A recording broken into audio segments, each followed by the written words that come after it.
I step into the day with the dawn ringing in my ears. Oh, I tune into my TV show. No better way, I gotta get myself into gear. Let's go. Oh, and I feel good today with my wake up in the morning Expresso. I feel good today. It's my feel good breakfast show. It is your Feel Good Breakfast Show. It's just gone 6 o'clock on this Thursday morning. Thank you so much for joining us on your Feel Good Breakfast Show Expresso on SABC3. We're live, large and in charge.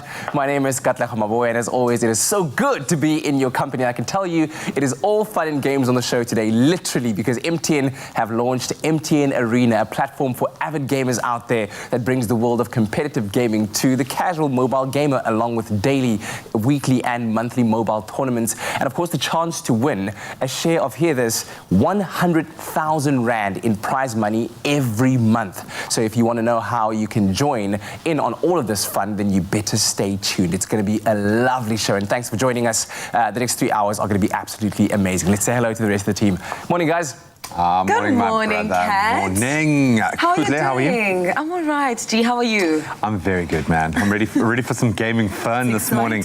Of course, we got locked and loaded yesterday. We were kind of getting ourselves set up in the arena. I love the competitive kind of vibe in that space. The competitive nature, you thrive in there. It's going to be fun, man. And I think for a lot of kind of informal gamers, or those who haven't really experienced the thrill of kind of really competitive gaming, this gives them a chance to break into that, but obviously the opportunity to win some amazing prizes in the process, not just your share of 100,000 in cash up for grabs, but some pretty cool vouchers and things. So we wanted to ask you guys at home, what do you prepare if you're going to be sitting down to a couple of hours of hardcore gaming? Okay? How long do people sit down for? How long is 8 the game? hours. There are some kids playing for 8-9 hours. No, not necessarily. You can play for 5 minutes if that's what you want, but we want to know what your ultimate snack to enjoy is while you are gaming, or what do you prepare for someone who's about to sit down?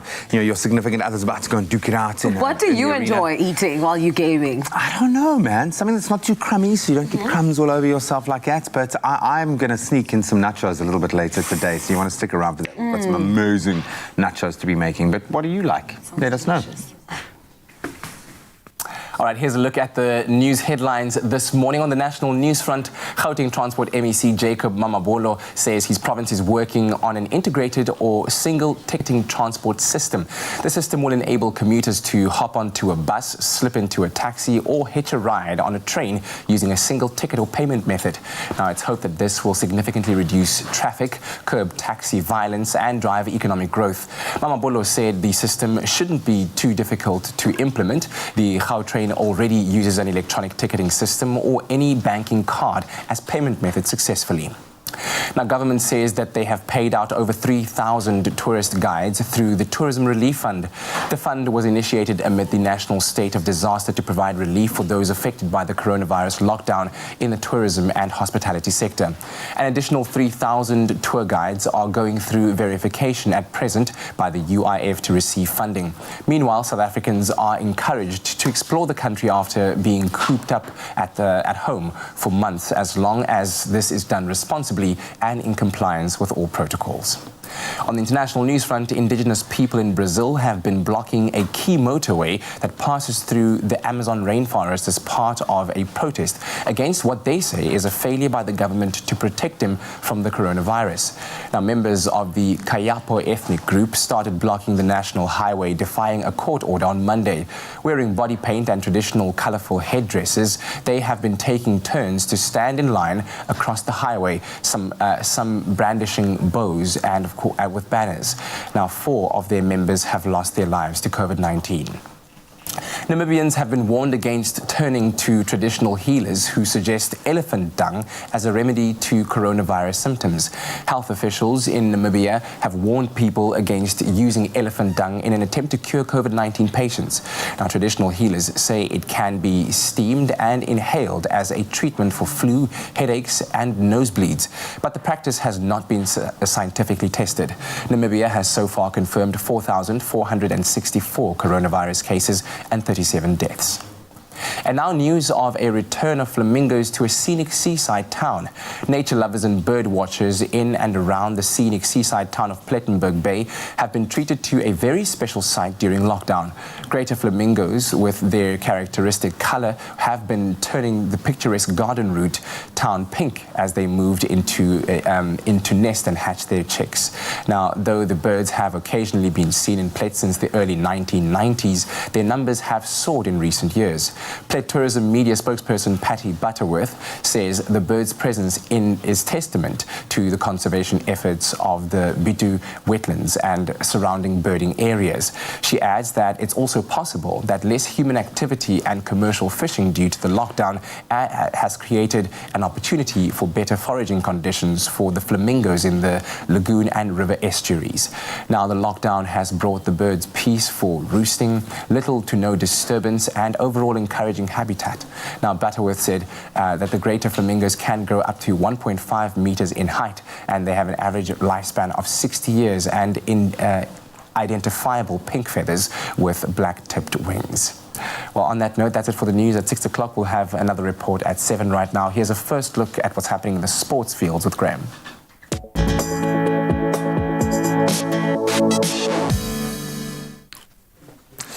Thanks so much, Kat. Let's kick it off with cricket. Cricket South Africa yesterday announced the appointment of Kugandri Govender as acting chief executive officer with immediate effect. She replaces Jacques Fall, who resigned from the position earlier this week. Govender is the third person to serve as CSA chief in the space of just a year and is the first female in the role of CSA CEO. On to rugby news. Rugby World Cup winning Springbok hooker Malcolm Marx has joined Japanese club Kubota Spears after opting out of his contract with the Lions earlier this year. The 26-year-old had a brief stint in Japan last season with the NTT Communications Shining Arcs team. Marx will now join several South Africans at Kubota Spears, including head coach Frans Ludeker and former Sharks lock Ruan Botha. On to our midweek football action. We had Premier Soccer League action continuing last night with Bloem Celtic stunning our log leaders Kaizer Chiefs 3-1 at the Tuks Stadium. Victory for Celtic moves them up to 10th place, while the Amakosi, they do remain 6 points clear at the top of the standings, with defending PSL champions Mamelodi Sundowns in second. In the earlier fixture, SuperSport United recorded a 2-0 win over Polokwane City, and that victory takes SuperSport into the top three. There'll be just one PSL fixture this evening, and it's a Cape derby with Stellenbosch FC up against Cape Town City FC, and that kicks off at 6 p.m. Then on to an international stage. Bayern Munich have booked their spot in the UEFA Champions League final. That was after securing a 3-0 victory over French outfit Lyon late last night. Midfielder Serge Gnabry is starring on the night, scoring 2 in the first half. And then their star of the tournament, Robert Lewandowski, he added a third to hand the team the win. So the Bundesliga champions will now face Paris Saint-Germain in the final on Sunday at 9 p.m. at the Estadio da Luz in Portugal. That's where we leave our sport for now. Let's take a look at the weather.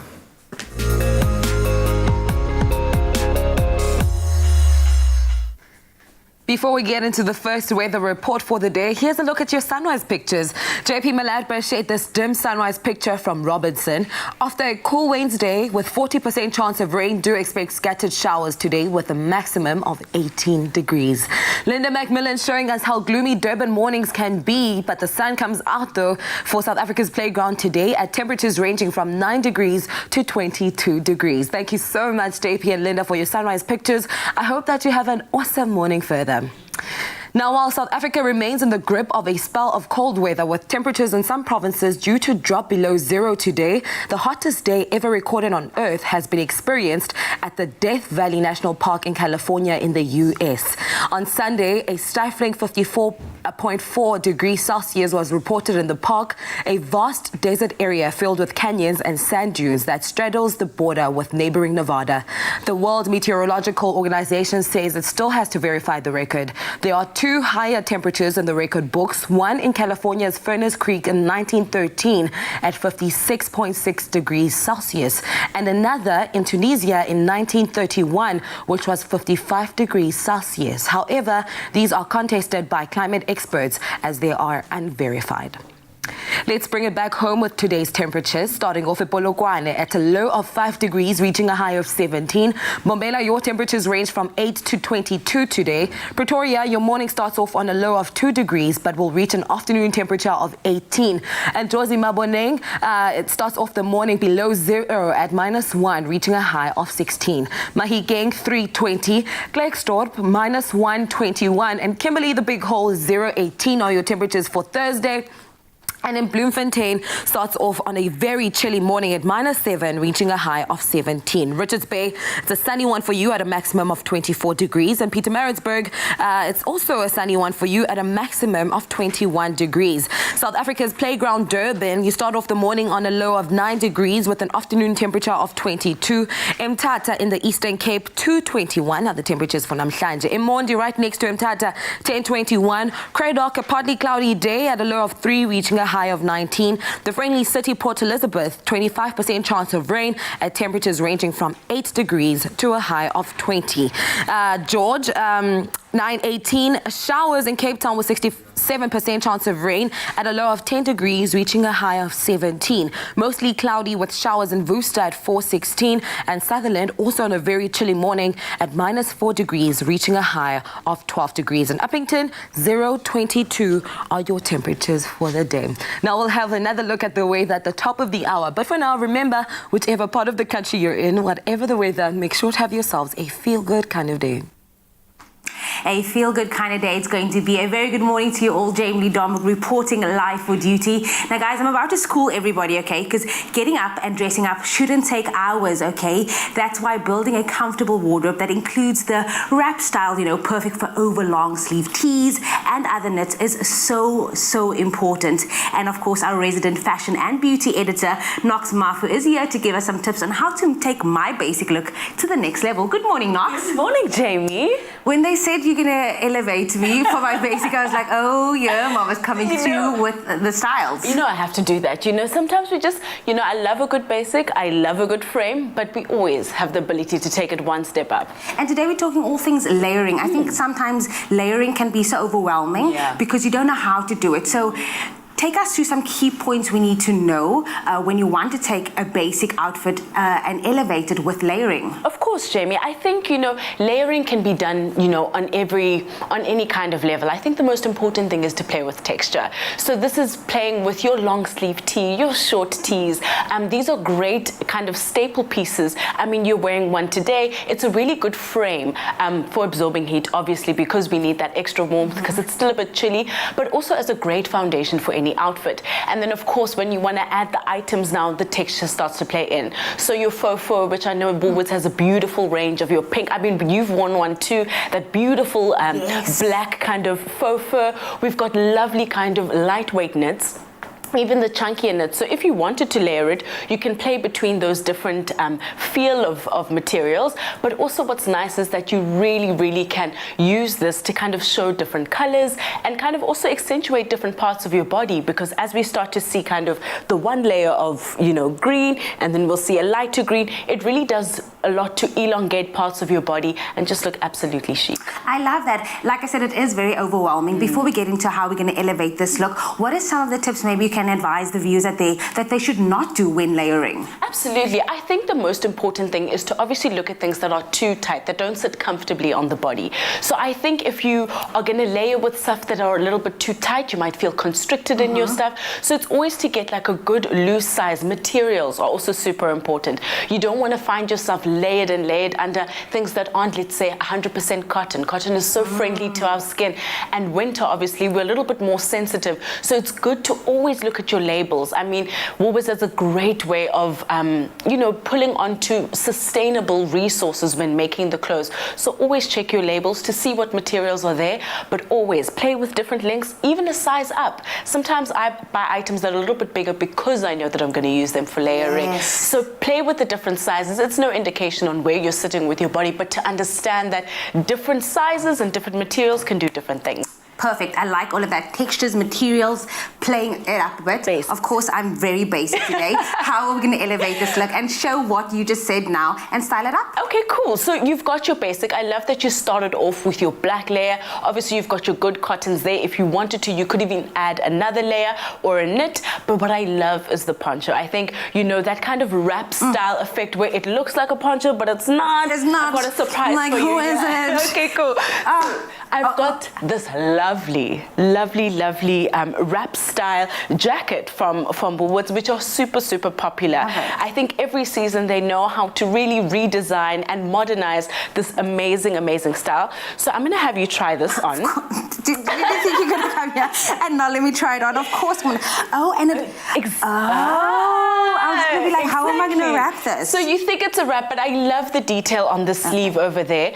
You know, we've got that faux fur around the neckline. Which I'm always there for. Exactly. Always a great way to keep you warm also, you know, around the neck. But I love the material and the way it drapes down on your body like that. You know, if you were to choose to add a belt to it, you could, to cinch in at the waist. But really so feminine. And I mean, even the movement in your arms really can do a lot to look very chic. And I think it finishes your look perfectly. I am honestly feeling like rich auntie vibes over here. Yes. Nox Mafu. Always coming through. And of course, you at home, you can go a long way with a poncho, an oversized knit, and a statement jacket. So make sure that you invest in a few layering styles, like Nox mentioned. You play around with textures, play along with style as well. And remember, the quality sale is still on at Woolworths, and you get 50% off on selected fashion, beauty, and homeware. All you have to do is shop safely in store, online, or on the Woolworths app. Girl, You look fly.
That brings joy to my heart. Hopefully you too. Why? Because it's your birthday. Welcome back. You're live with Expresso and just in time for birthdays. But let's first find out who you share your very special day with. And this is a special young man. Peter Steph du Toit turns a young 28 years old today. He's obviously a rugby player, plays lock and then shifted to flanker where he has just dominated. In fact, not only is he a Springbok and a World Cup winning Springbok at that, but he was named as the 2019 World Rugby Player of the Year. He is that good. He's that guy. So good. He was undoubtedly one of the stars of the World Cup. He's a legend and such a lovely guy. So happy birthday, you legend. Oh, wow. Happy birthday to you.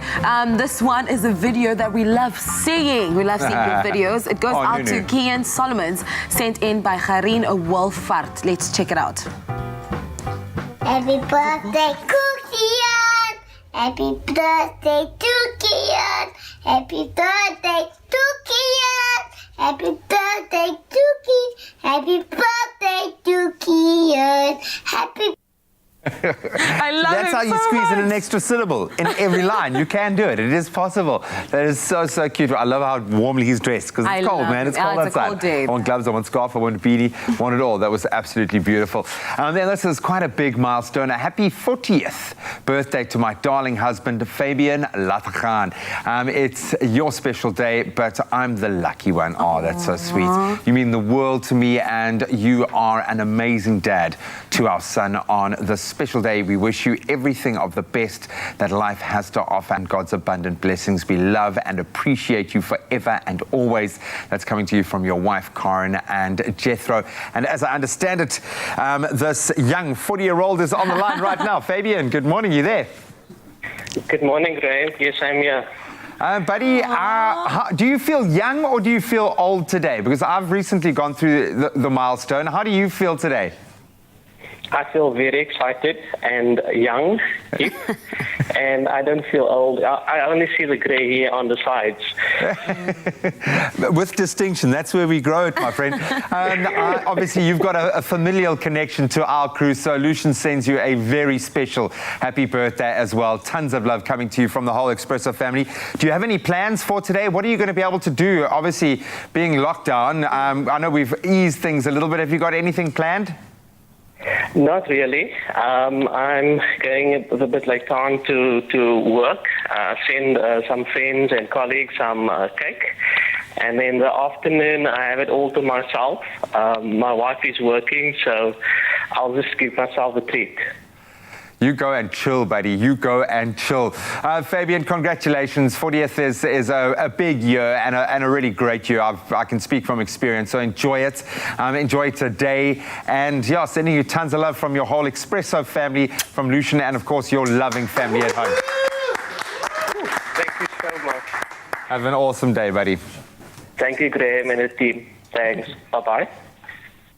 That was awesome, very man. sweet, 40 man. is Very, a very, very milestone. But now let's get into more birthdays. Urani, I wish my gorgeous mom, Rani, a very happy birthday. May God bless you with his grace, good health, strength, and happiness. Hope you have a wonderful day. These well wishes come from your children, grandchildren, family, and friends. Everybody. Everybody. Then a happy 25th birthday to my bestie, Mervyn. I'm hoping it's Mervyn or Mervyn.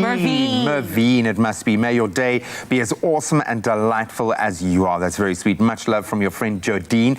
Then a happy birthday, Bartley. My friend, I hope that you have the greatest birthday ever from the moment you open your eyes in the morning until they close late at night, because hopefully it's going to be a late one for Bartley on his birthday. Happy 10th birthday to Blaine Kirsten Davis. May you have a blessed day, and thank you for being our energetic, loving, and handsome son. We love you more than you can ever imagine, from your dad Nigel, mom Risa, and big brother Connor. And Utman is also celebrating his birthday, a cutie pie. We wish our second born Utman Adams a happy 7th birthday. May the Almighty grant you many more years with us and everything that is good for you in this life and the next. You are a real inspiration to us, always teaching us that you can do everything that others can do despite your physical challenges. Have a blessed day from your dad, mom, brothers Abdu, Aman, Malati, Tifa, and the rest of the family. And Happy he's got some birthday, man. he's got some swag. Some man. swag. You're a cool kid. And then lastly, happy birthday to Carly. I wish you all God's richest blessings on your special day. That's coming to you from the Solomons family with loads of love, and from us as well. So happy birthday to all of you. Hope you're going to have the most amazing day. And if you too would like to share a birthday surprise with someone special out there, you can WhatsApp those videos to 071 640 6551 or simply email us at birthdays@cordova.tv. We'd love to hear from you. You're still tuned into your feel-good breakfast show, Expresso, right here on SABC3. Now, rapper, television personality, and father of two, Proverb, is one of our favorite celebrity dads. And he joins us this morning to chat about the role stories have played in his childhood and how he keeps inspiring his own children. Now, over the next few weeks, Cadbury Dairy Milk is calling on all South Africans to share their story and to inspire the many orphaned and vulnerable children in South Africa. And it's such a privilege to have you with us, my brother, and to be hearing your story. How are you doing, Proverb? But Kat, I'm doing fantastic, my brother, and yourself? Excellent. All the better for seeing you, man. So talk to me about stories and the role they played in your childhood and how you then passed them on to your own children while bringing them up as a dad. I think stories have been very important to all of us. My parents certainly, always told me stories, and it was always personal stories about their own challenges in life. And, it definitely helped me along in my life. And I am really grateful. And I think it's important that we not only hear stories growing up, but we tell stories to the next generation as well. Yeah. And now, of course, you're a great dad. We know that. And we're sure that you've inspired your children with your success. Now, as dad, how important is it to you to keep on inspiring your kids in whatever it is that you do, and why? I really think it's important, man, because their imagination, their thinking, their ambition, their drive is really driven by the world. So it's really important that at home already they are fired up, so that by the time they get into the world, they're able to sort of channel that energy and grow up to be better, if not greater people. How do your kids kind of look at you? When you come off the big stage, you got the fancy suit on. Obviously, when you get home, you haven't got the fancy suit on, but do they look at you as like, Dad from TV? Or is it just like, hey, Dad? Let me tell you, man, my kids are so over it. They really couldn't care less. To them, I'm just Papa. I'm just the guy who's going to provide the groceries. They couldn't care less. I'll tell you what, it's particularly awkward when their friends fan out. Oh yeah, you know what I mean? Because then they don't know what to do with that kind of energy. Yeah. But I'm sure you're gonna know what it's like in a few years. Well, at the moment, Linda felt like your papa, and that's it. But of course, this wonderful project that we're talking about, the Cadbury Dairy Milk Glass and a Half project, presents There's a Story in Everyone, aims to inspire our country's orphan and vulnerable children with stories and lessons from all walks of life. So how do you hope that your story will inspire children across the country? Man, I'm really hoping that what children can take away from this is that they are capable of anything. Look, I'm just an ordinary kid from Kimberley myself, who came up to the big city with a dream in his mind, a dream in his heart, and I've been chasing it, and I continue to chase it. And I'm just kind of hoping that they too will be inspired and realize that they're capable of anything, for as long as they believe, they put in the work, and they chase it. And their background, honestly, is secondary. Where they're from doesn't matter as much as where they want to go. And that's what I hope they take from this story. Wow, man, that's amazing. Now we're going to take a quick look at this inspiration that comes to life in your animated story. Take a look at this quickly. There once was a boy. I know him quite well. His name is Proverb, and this is his story to tell. He wasn't the best at school. His mind was elsewhere. He was always making rhymes and quite good, to be fair. But he had a secret he had never once shared. It was that when he thought of a stage, he felt really scared. Now, not one to give up on his one true life goal, he picked up a hairbrush and found his true role. Then, one day, his big chance arrived, as he knew it would. The stage looked like a monster. He didn't know if he could. So, he turned away and walked himself out. But just out of chance, he looked up at a shelf. There it lay, an old friend so true. There lay an old hairbrush. He knew just what to do. He picked up that mic and walked right onto stage. He gave it his very best and turned his next page. The end. Oh man, that's so cool. So tell us about the inspiration behind your story. Maybe while you're doing that, talk to me about one of your biggest challenges that you are facing, coming up that has stayed with you, that was maybe a pivotal point of inspiration in your life.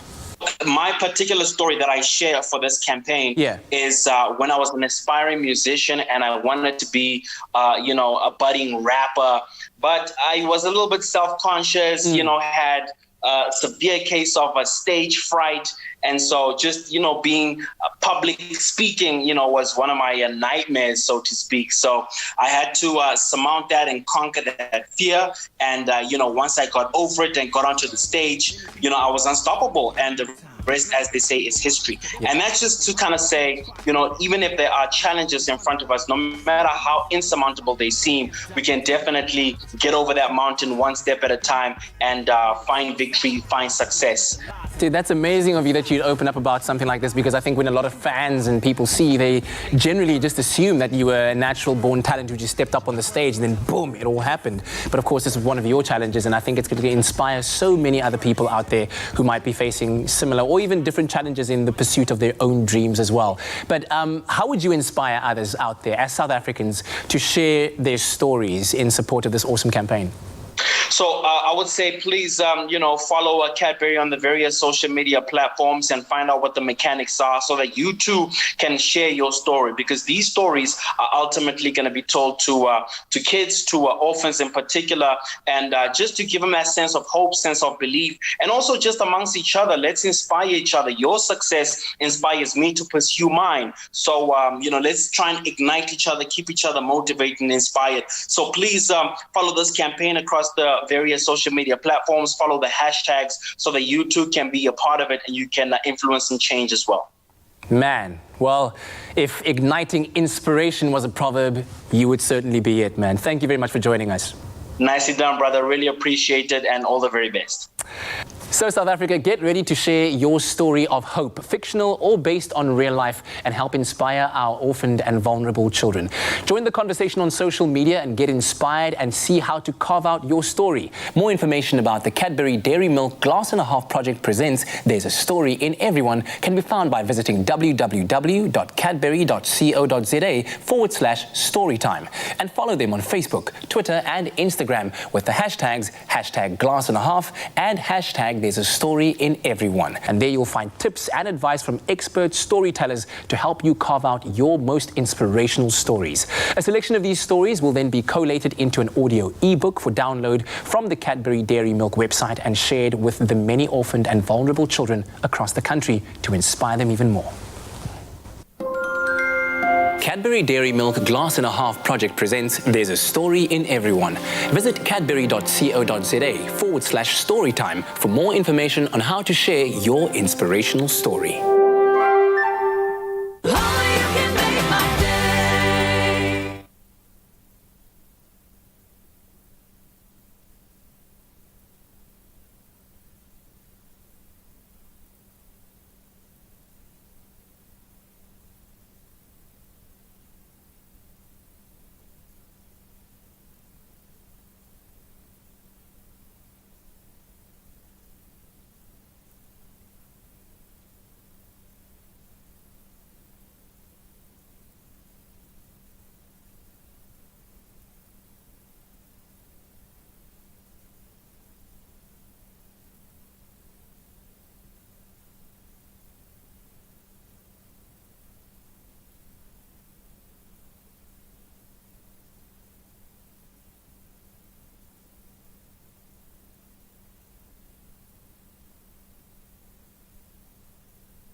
show. It is your Feel Good Breakfast show indeed, right here on SABC3. Happy Thursday. Look at Thank you you so much. snacking on the job. I need it. It's that time of the day. It is that time of the day. It's also a very exciting day today because we have an exciting focus on gaming today. As you can see, all the boys are smiling as we bring you the launch of an all-new mobile gaming platform that will feature big prize tournaments. You want to stick around for that. And that's why we're bringing you today's words of wisdom from Bernie DeKoven, an American game designer, author, and theorist of fun. I love that. Theorist of fun. Theorist. I love that. So he had these wise words to say. On the one hand, we have the playing mind, innovative, magical, boundless. On the other hand is the gaming mind, concentrated, determined, intelligent. And on the hand holds them both together, we have the notion of playing well. He's taken it to a higher level, but now they're realizing that through gaming there is educational elements that we have barely yet to discover, and it's just a whole lot of fun. So anyone who thinks they're getting that 5,000 Rand voucher in Rogue One's tournament that's currently playing out, you're wrong, because I'm coming for it. We're having a lot of fun getting into MTN Arena. Let's find out a little bit more. What? Is he even challenging? What are you talking about? Where are you placed, Graham? Like, I'm what, coming. 65th million? Okay, cool. Anyway, listen, if you don't know it yet, the local mobile gaming scene is growing, and MTN is throwing its hat into the ring by establishing the MTN Arena, which promises some massive prizes for those who compete and win, obviously. Now, MTN South Africa General Manager of Digital Services, Jason Probert, and our favorite YouTube and digital content creator, Grant Hines, joins us this morning to chat about how MTN Arena is bringing daily, weekly, and monthly mobile gaming tournaments to folks that sign up for the 3 Rand a day subscription service. And of course, paying the fee means that you can participate in tournaments for X-Wing Fighter, Star Wars Rebels Special Ops, Spider-Man Mysterio Rush, and Angry Flappy Wings, and others, as you compete for your share of a monthly 100,000 Rand prize pool. Yes, you heard it right. 100,000 Rand is available every single month. This is absolutely amazing. Jason, this is huge. This is absolutely massive. Firstly, the world of online mobile gaming is huge, and now MTN is part of it as well. How exciting is this venture? It's great. I mean, we're very excited. Esports has been this big thing that's grown all over the world, and we brought it to South Africa, to the mobile phone. Yeah, exactly. And so tell me about MTN Arena and why the decision to kind of bring this excitement, this competitiveness onto MTN subscribers' mobile devices through MTN Arena. Well, MTN believes in giving our customers all the benefits of a connected life, you know, and esports has been one of the big things all over the world. It's exploded.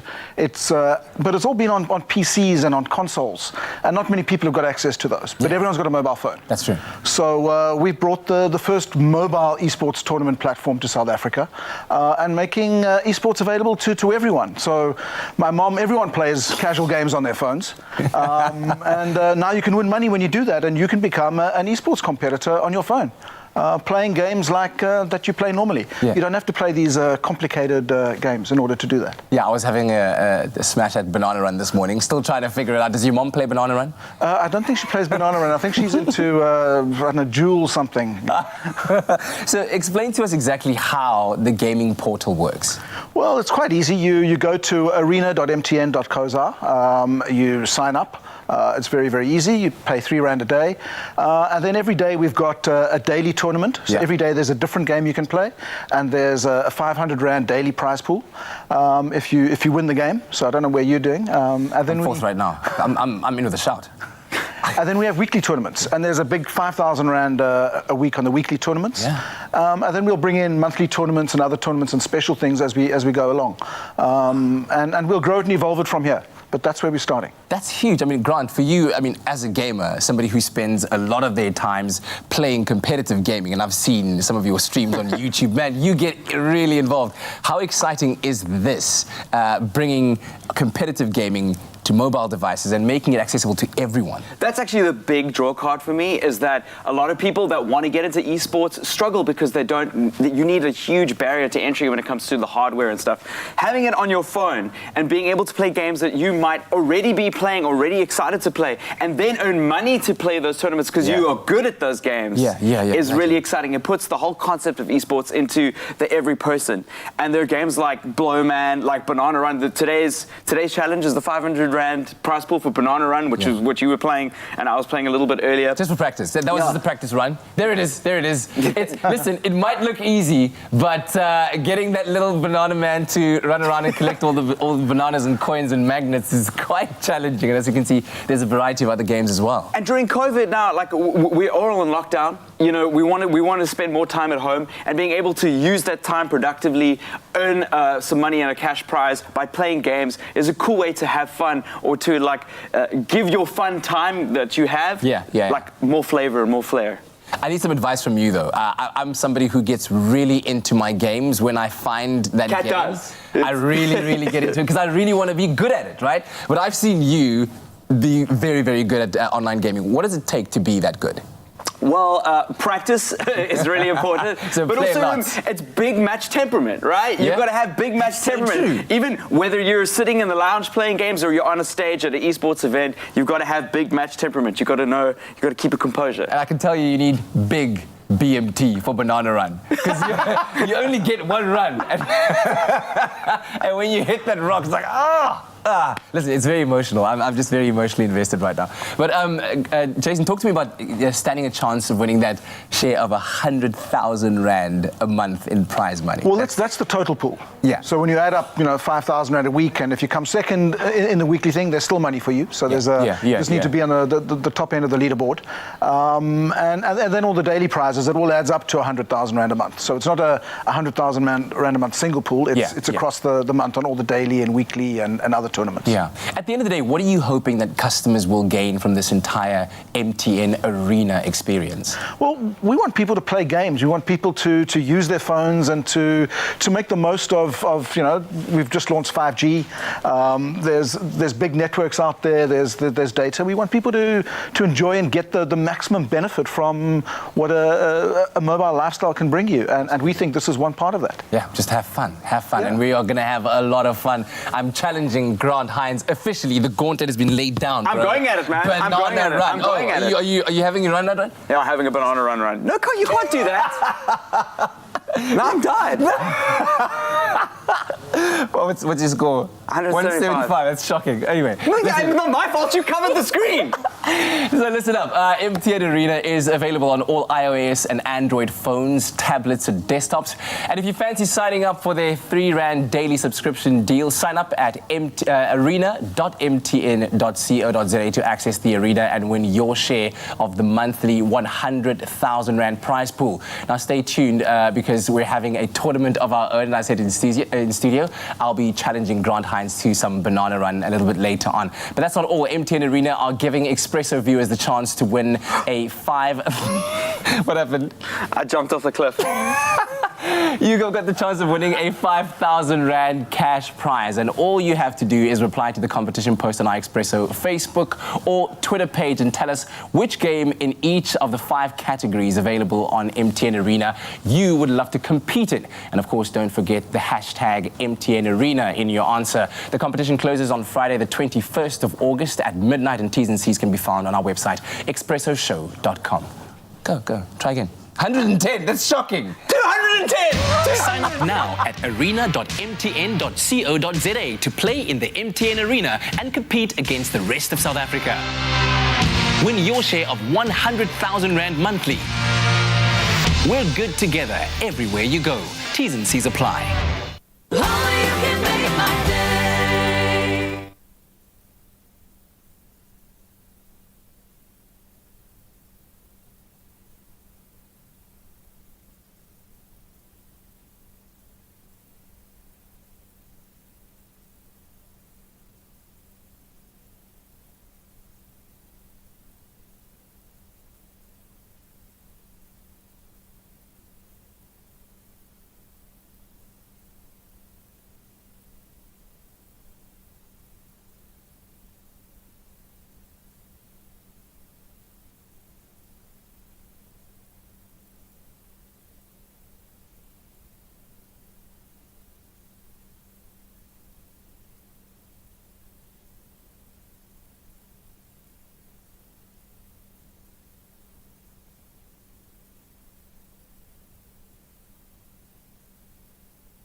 You're still tuned into your feel-good breakfast show, Expresso, on SABC3. Now, there's nothing more important than laying a strong educational foundation for our children of today.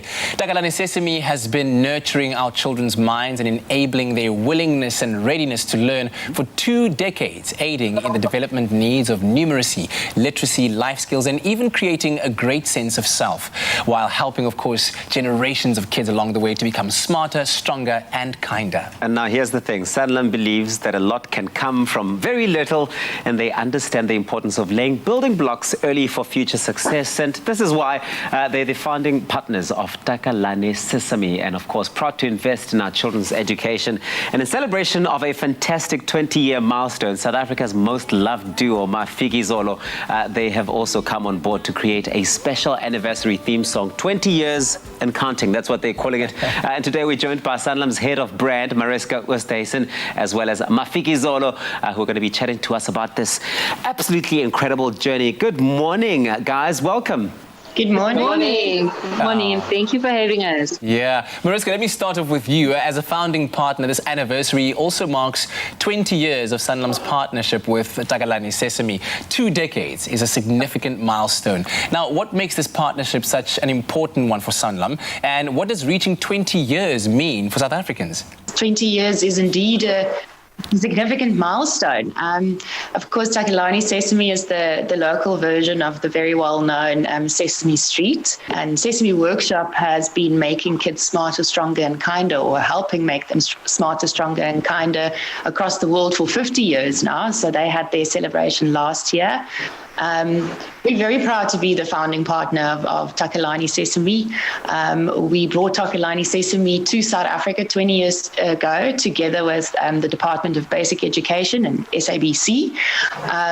We at Sanlam believe in the power of education.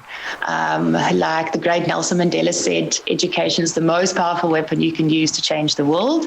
And we really believe in that. So we've been investing over 200 million rand in the past 20 years into teaching our kids, some of the basic principles that they need to grow. We know how important it is to lay the right foundations early on. And when we brought Takalani here 20 years ago, there was nothing else like it. So, we really wanted to bring millions of children in South Africa who didn't have the access to early childhood development. We want to give them access to early childhood development and just help them grow smarter, stronger and kinder. I love it. I love it. Mafiki Zolo, Ntandla and Theo, you guys jumped on board when Sanlam approached you to record the special anniversary theme song, 20 years and counting. What was the inspiration that sort of drove you to want to be a part of celebrating this really beautiful milestone? Sanlam is, has been around for many years. Sanlam is a very trusted brand. So, we saw it as a blessing, that they approached us and they wanted to work with us. And when we heard what the project was all about, it made it even more exciting, for us. We love kids. We love working with kids, Theo and myself. And, we parents ourselves. So we jumped on board and we're very excited about it. Takalani celebrating 20 years. Mafiki Zolo has been in the industry for more than 20 years. So it felt like it was meant to be, it was a collaboration that was meant to be. And the song is a beautiful song. We're excited. We shot a beautiful music video for the celebration. We shot the video together with puppets, and we're just excited about the whole project. And we can't wait for everyone to see, what we've done with the song and what we've done with Takalani, celebrating Takalani. Wow, I think that's a dream of every child, and at least of everyone who's young at heart, to have worked alongside the characters of Takalani Sesame in some or other way. Yeah. You guys are very, very lucky. Absolutely. Mariska, research also shows that children between the ages of 3 and 6 who watch Takalani Sesame demonstrate incredible learning gains. Now, why does it play such a vital role in the educational building blocks of the children of South Africa? I absolutely agree. I mean, so many children have grown up with Takalani Sesame, celebrities like yourselves, CEOs. There's such a love for the Muppets. Every time I hear the song, I can't help but sing and dance along. I also have small children of about the right age to watch Takalani, so they also sing and dance along. So I'm very excited about this project of ours.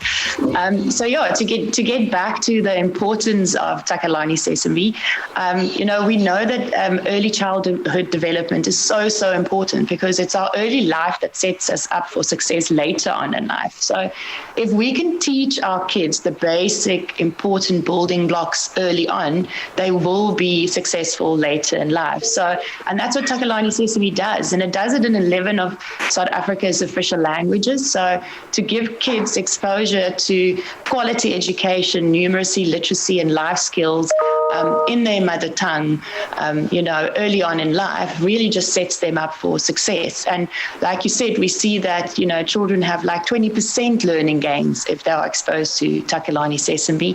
4.2 million children watch Takalani Sesame every month.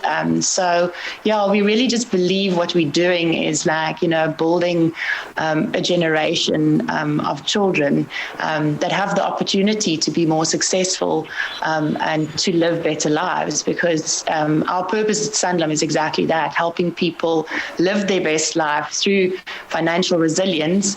But you can't be financially resilient if you didn't have an opportunity to learn, so that you have an opportunity to earn, and so that you have an opportunity to live your best life. So we really believe it plays a very important role in South Africa. Mafiki, as parents yourselves, we know that you guys are parents, and I mean your kids are just so adorable. How do you think that Takalani Sesame has shaped the fundamental development of our kids throughout the years? Takalani has, contributed so much, because in the development, more especially when we talk about early, childhood development is very, very important for those early stages when growing up as a child. And, in the way they do it, it's fun, it's entertainment. And not only are they teaching kids about, numbers, literacy, but they also teach them about life skills, which is very important, teaching them around issues of bullying, teaching them around issues of HIV. So it's very, very important. And a lot of us have learned so much. And what is most exciting is that they do it in different languages. Even in the song that we did, there's a verse that we say, let's love one another and treat each other with dignity, Those are the life skills that we're talking about. It's not only literacy and counting numbers. Wonderful stuff. Can't wait to hear it. Oh, man. Really can't wait to hear it. Mariska, finally, reaching this 20-year milestone is absolutely incredible, and we are all keen to know what lies in the future for Sanlam and Takalani Sesame. Yeah, so I mean, we continue to support Takalani Sesame. We believe that, we're going to help kids grow smarter, stronger and kinder, just still for generations to come, and the impact's going to be a lasting one. Just to pick up on one of the points that Mafiki Zola was talking to, I mean, the first HIV positive character was actually created in South Africa, Kami. Wow. And, she's become a worldwide ambassador. So there's just, so many wonderful things to, still look forward to. We're going to continue teaching kids the importance of Ubuntu, of respecting each other, of inclusion, numeracy, literacy, life skills.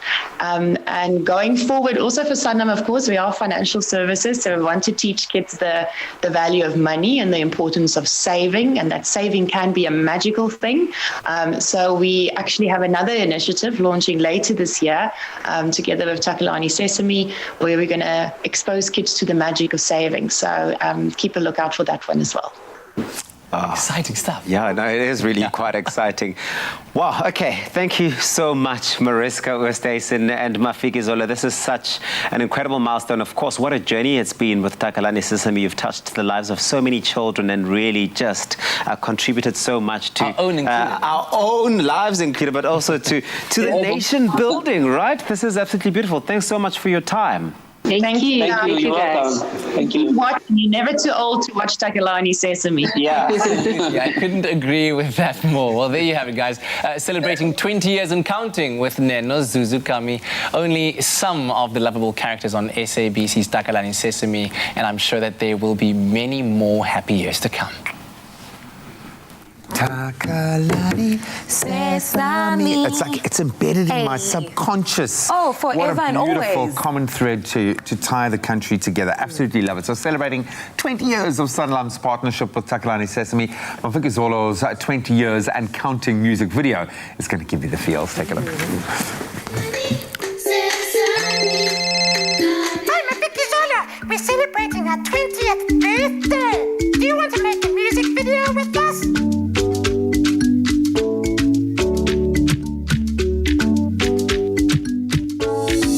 1, 2, 3, 4, 5. We make numbers come alive. 6, 7, 8, 9, 10. We've been your friend. Smarter, stronger, kinder G's. We'll make a better world. Unity is what we need to have a better world. 18, 19, 20. 20 years of helping kids. Whoa, let's celebrate together. 20 years together. Minem Nandi Woza. Woza. 20 years together. We're doing this together, making smarter, stronger kind of kids. Who will make a smarter, stronger kind of world? Woza. Let's celebrate together. Dabulani Woza. 20 years together. Una 2, una 3, una 4. Woza. Usfundisile Woza. Jabulani Maybe I Woza. could stay just a little while longer. Just long enough to tell you a few of my stories. That's the say. Let's love one another and treat each other with dignity. Asibe nobuntu, sitandane, and treat each other with dignity. Woza. Woza. Una 20 Jabulani, 20 Minam Nandi, una 20 Jabulani, 20 Minam Nandi Woza. 20 years together. Una 1, una 2, una 3, una 4. Woza. Usfundisile woza. Woza. Let's celebrate together. 20 years together. 20 years together.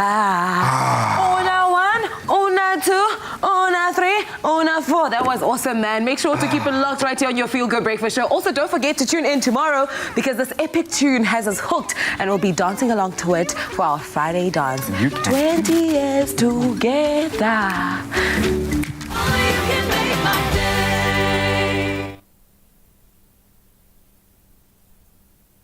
Live. I danced.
What's better than a sugar-coated, deliciously crispy golden brown donut and 100% Arabica beans brewed to perfection? Treat yourself and warm up your morning with a little sweetness from Mac Cafe with the all-new mini donut and cappuccino offer. A little lovin' doesn't have to cost a lot. Great coffee, simple.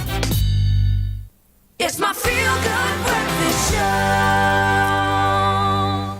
The fun and games continue. MTN Arena has come alive in studio. Just get onto Banana Run and see if you can beat Grant's highest score. I think he's 2 on the log at the moment on the table, so go and see if you can beat him. So much fun and games, and we also have a high-intensity interval training with JP Still and, of course, Raldo Morni. It's going to be so much fun, so you don't want to miss anything. We're, of course, into the first hour of the show, but let's find out what's happening in those news headlines with Kat.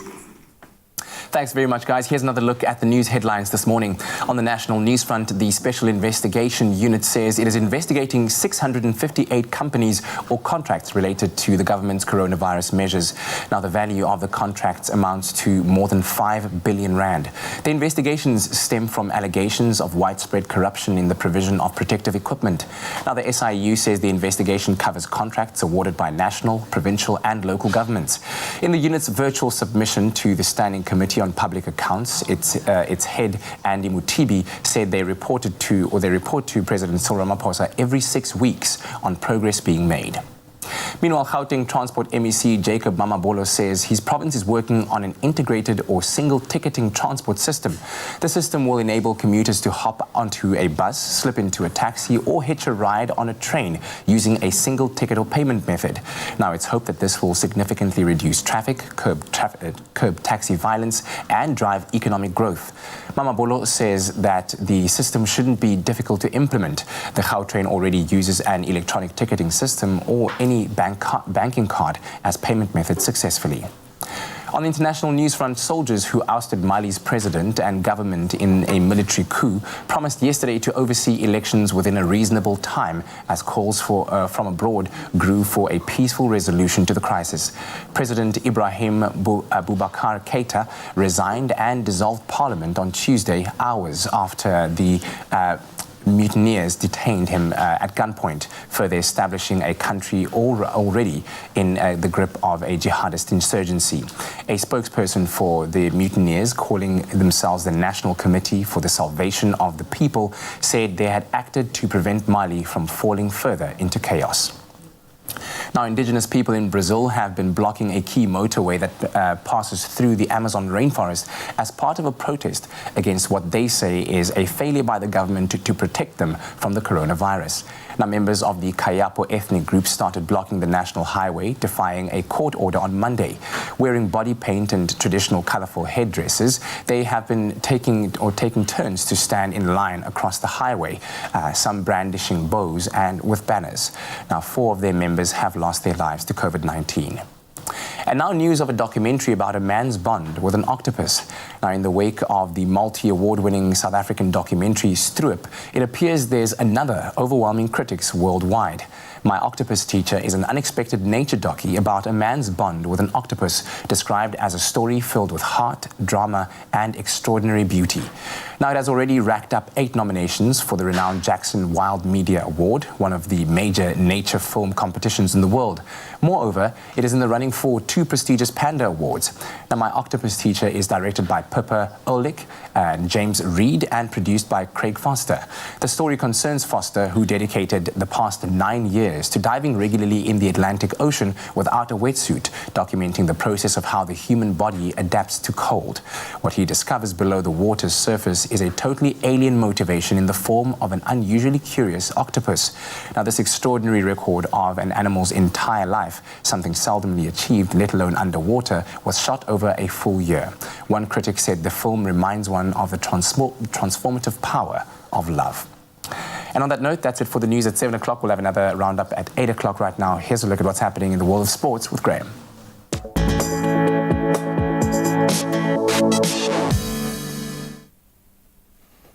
Cricket news first as we start here in South Africa. Cricket South Africa yesterday announced the appointment of Kugandri Govender as acting chief executive officer with immediate effect. She replaces Jacques Fall, who resigned from the position earlier this week. Govender is now the third person to serve as CSA chief in the space of just a year and is the first female in the role of CSA CEO.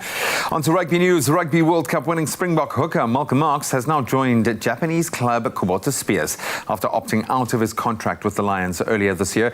The 26-year-old had a brief stint in Japan last season with the NTT Communications Shining Arcs team. Marx will now join several other South Africans at Kubota Spears, including head coach Frans Ludeker and former Sharks lock Ruan Botha. Bringing it back home again for football, midweek Premier Soccer League action continued last night with Bloem Celtic stunning our log leaders Kaizer Chiefs 3-1 at the Tuks Stadium.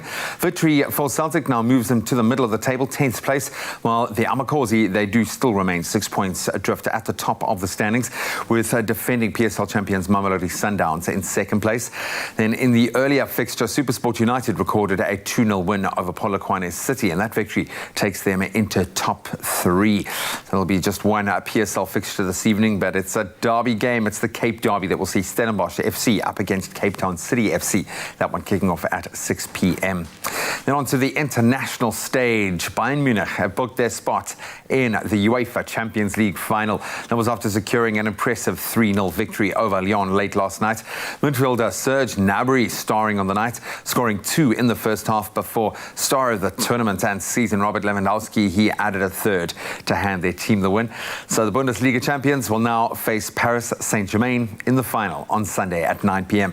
That, of course, at the Estadio da Luz in Portugal. That's where we leave our sport for now. Let's take a look at some of your beautiful sunrise pictures in our weather report.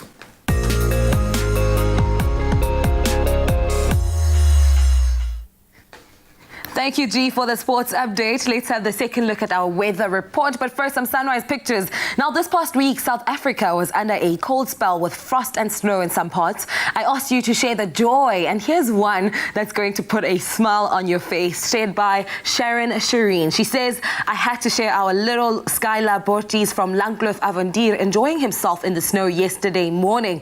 Did he build a snowman just by himself? Because I am super impressed with it. Thank you so much, Sharon. It's going to be a mostly cloudy day at a maximum of 17 degrees in your part of the country. Now, Gary Okamp from East London came to visit Cape Town and captured this wet and gloomy view of Lion's Head. It continues to rain in the mother city with 67% chance of rain. Thank you, Sharon, for putting smiles on our faces, and Gary for your sunrise picture. We love it. Continue to share the goodness, please, on our social media platforms of your early mornings in your part of the country. Now, while South Africa remains in the grip of cold weather with temperatures in some provinces due to drop to below 0 degrees today, the hottest day ever recorded on Earth has been experienced at Death Valley National Park in California in the U.S. On Sunday, a stifling 54.4 degrees Celsius was reported in the park, a vast desert area filled with canyons and sand dunes that straddles the border with neighboring Nevada. The World Meteorological Organization says it still has to verify the record. There are 2 higher temperatures in the record books, one in California's Furnace Creek in 1913 at 56.6 degrees Celsius and another in Tunisia in 1931, which was 55 degrees Celsius. However, these are contested by climate experts as they say they are unverified. Now let's bring it back home with today's temperatures, starting off at Polokwane. At temperatures ranging from a low of 5 reaching a high of 17. Bombela 8.22 are your temperatures for this Thursday. And Pretoria, your low is 2 degrees with a high of 18. Now Jozi Maboneng starts off the morning at -1, reaching a high of 16. Mahikeng, your morning temperature is 3 degrees and will reach an afternoon temperature of 20 degrees. Klerksdorp also below 0 at -1, reaching a high of 21. Kimberley, it's a sunny one for you at a maximum of 18 degrees. And Bloemfontein, it's a cold morning at -7, but your afternoon temperature will reach 17. It's a sunny one for Richards Bay, 12.24. Some sun in Pietermaritzburg as well at a maximum of 21 degrees. Durban also enjoys clear skies today at 9, reaching a high of 22 degrees. Moving down to the Eastern Cape, Mthatha, 221. It's just scoot over to East London right next door at a low of 10 degrees, reaching a high of 21. Cradock, 3 3:19. The friendly City Port Elizabeth 8:20. George, it's a partly cloudy day with 25% chance of rain, and your low is 9 degrees with an afternoon temperature of 18. The mother city also expects some showers at 67% chance of rain, and your low is 10 degrees with a high of 17. Mostly cloudy with showers in Worcester, 4:16. Sutherland starts off the morning on a chilly note at -4 with a high of 17, but Uppington starts off at 0 with an afternoon temperature of 22 degrees. Right now, though, we're going to be talking all things HIIT training with Ryle. Let's check that out. It's a feel-good breakfast show, and it's time to get our bodies off the couch and ready to sweat. Now, with the Vitathion Unleash Your Beast Mode series, we're unleashing the inner beast inside all of us by showcasing different ways in which we can get fit and, of course, boost our energy for the day. And today we're chatting to JP Stale, the founder and CEO of the HIIT Fitness, about HIIT workouts and why this high-intensity exercise is such a success. JP, how are you doing this morning, brother? Hi, Raul. I'm doing great, thank you. And yourself, sir? Awesome, man. And I'm so excited to find out a little bit more about this and share it with the audience. So where do we begin? So what exactly is HIIT workouts? So what are they? So basically, HIIT workouts is high-intensity interval training. Obviously, for like the shorter or the acronym is HIIT. But it means that, you work out in short bursts and then followed by, short resting periods, during your workout. It will result in a higher metabolism, but also a better overall fitness at the end of the day. All right, so I'm with you. So you're basically saying it's like a fast, high-intensity workout, I'd imagine, and you obviously just explained some of the benefits to this exercise, but would you say is the perfect candidate when it comes to these HIIT styles of training? Is it for anybody starting out or the high-end athlete, or where do we begin with this?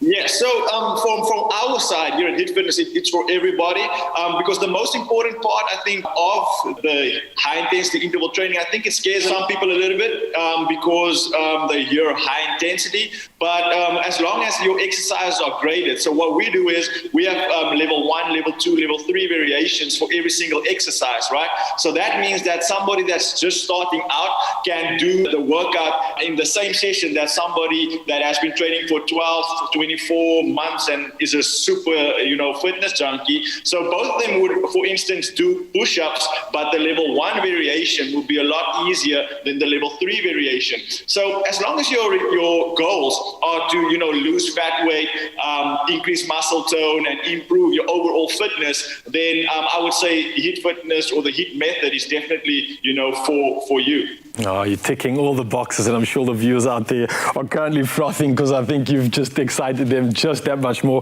Well, I've got to ask you, I know, especially when it comes to HIIT training, I think of it, and there's always this envision and a perception of like crazy big weights and tires and hammers and all this crazy stuff. But do we need to get so technical? Do we need any equipment whatsoever? Or what do we need to start this? No, not really. So we do different types of, workouts where we have a lot of weights, you don't really need big, heavy weights and a lot of equipment. There's certain workouts that is completely body weight. And then there's other, workouts that you can do with 1 dumbbell, 2 pieces of equipment. We use a bit of ropes, resistant bands. So there's a lot that you can play with, but you don't need big infrastructure to do HIIT type of workouts. It is more a method in terms of your work to rest ratio than it is, relying on any piece of equipment at the end of the day. So you can go with a little, you can go with a lot, but most of the time we shy away from machines and that, and you kind of just want to work with free weight and do functional movements in your workouts. You got us all excited now, and I believe you're going to be doing exactly that with no equipment whatsoever. So for everybody out there, tune in after the break to join us for this epic body moving and heart rate pumping session. We'll see you soon.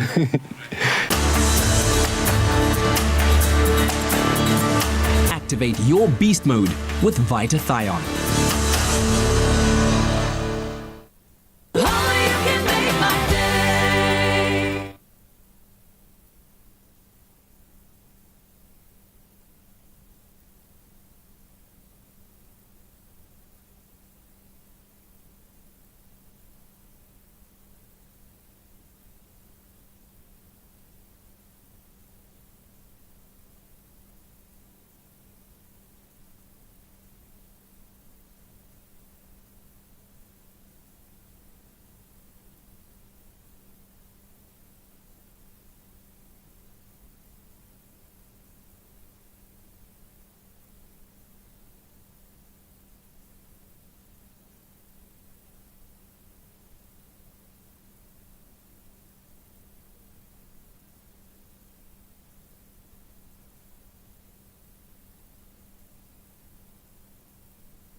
welcome back. It's your Feel Good Breakfast Show, and I'm still here with JP Style, who's from the Hit Fitness, and we are about to get things moving. JP, you spoke so much about this incredible session. We don't need any equipment whatsoever, so I'm out here. I'm ready. I got my face on, my game face on. So let's hit. Okay,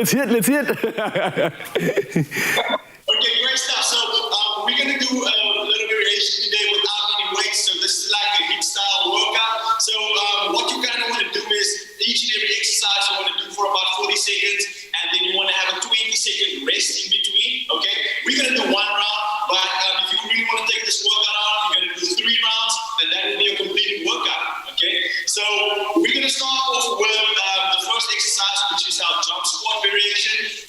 So I think, Ryle, you can do the level 1 variation, then I will do the level 2 or 3, the advanced variation, so that people just can see, the different types of variations, which exercise that we just spoke about. I appreciate that, JP. You're looking after my body as well. Thank you. That's great. Let's hit it, man. Okay, so for this one, you're going to get your feet nice and wide, shoulder width apart, okay?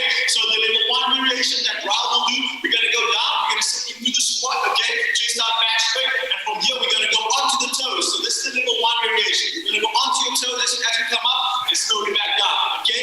I'm doing the advanced variation, so I'm going to go down in the same way, but come up and jump, and back down to the start position, okay? So the most important thing for this one over here is your chest is out, your back is straight as you go down, okay? Your hips goes back, you can feel it in the quads, the glutes, and as you come up, you can feel it in your calves as well as the hammies, all right? I must just say, even on my basic version, I'm definitely feeling in the calves and feeling in the quads. So nailing it right there for our first exercise already. Where do we go to from here? All right. On the second one, we're going to go to some suicide push-ups, okay? So we're going to lead them back or be on the floor. Level 1 variation, you're on your knees, all right?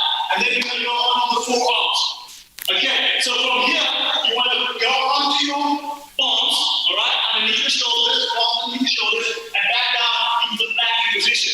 So we call this a suicide push-up. Level 2 and 3 variation will be on the toes, on the forearms, back into the palms, and keep your core glutes nice and engaged, and your hips staying in line with the shoulders and the knees. It's a nice body workout exercise. Yeah, brilliant stuff. And the fact that you can grade it as well, all the way from the beginning to that elite level, is just the cherry on top, JP. Loving this exercise number 2, done and dusted. Let's move over to the next one. What do you got for us?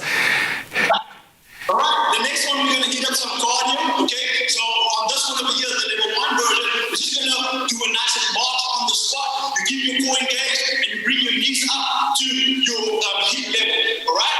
The level 2 and 3 variation will be run motion, get those knees up nice and high. This exercise over here will shoot up the heart rate and get our metabolism nice and fast, in the middle of our workout, while we are, still doing some strength training around it as well.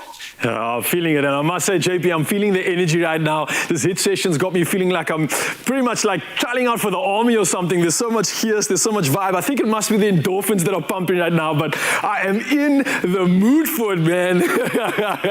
So we hit the cardio now. We got those first 2 exercises in the bag as well. You got anything else for us before we finish the session? Yes, we've got 2 more exercises to go. So the next one is going to be focus on core. So we're going to go plank, all right? So the level 1, you're going to be on your knees again, all right?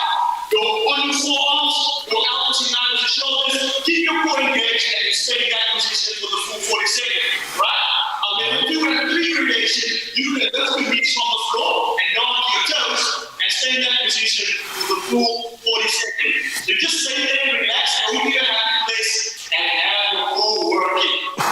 All right, definitely feeling the stimulation here, JP. The core is working, it's stimulating, and I'm almost starting to shake a little bit. Is that a good thing? That's a great thing.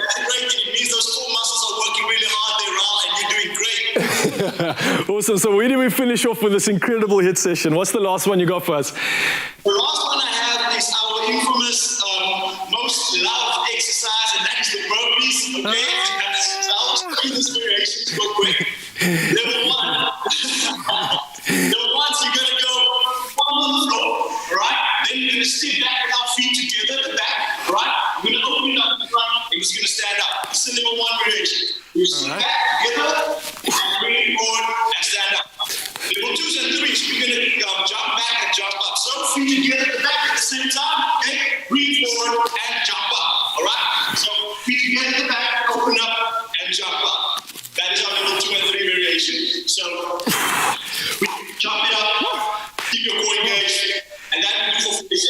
Wow, JP, you got me in the feels here. That is a hit session like I cannot believe. You guys got it all here first from JP himself. And the good news is, for all our viewers out there, you can win a 1,000 Rand Take-A-Lot voucher courtesy of Vitathine. And all you got to do is reply to the Vitathine competition post on the Expresso Facebook page and, of course, that Expresso Twitter page and tell us what is your favorite way to work out. And, of course, don't forget to use that hashtag AllDayBeastMode. Bow, bow, bow. And the competition closes on the 21st of August 2020 at midnight, and terms and conditions can be found on expressoshow.com. JB, round 2. What you say? Let's hit it.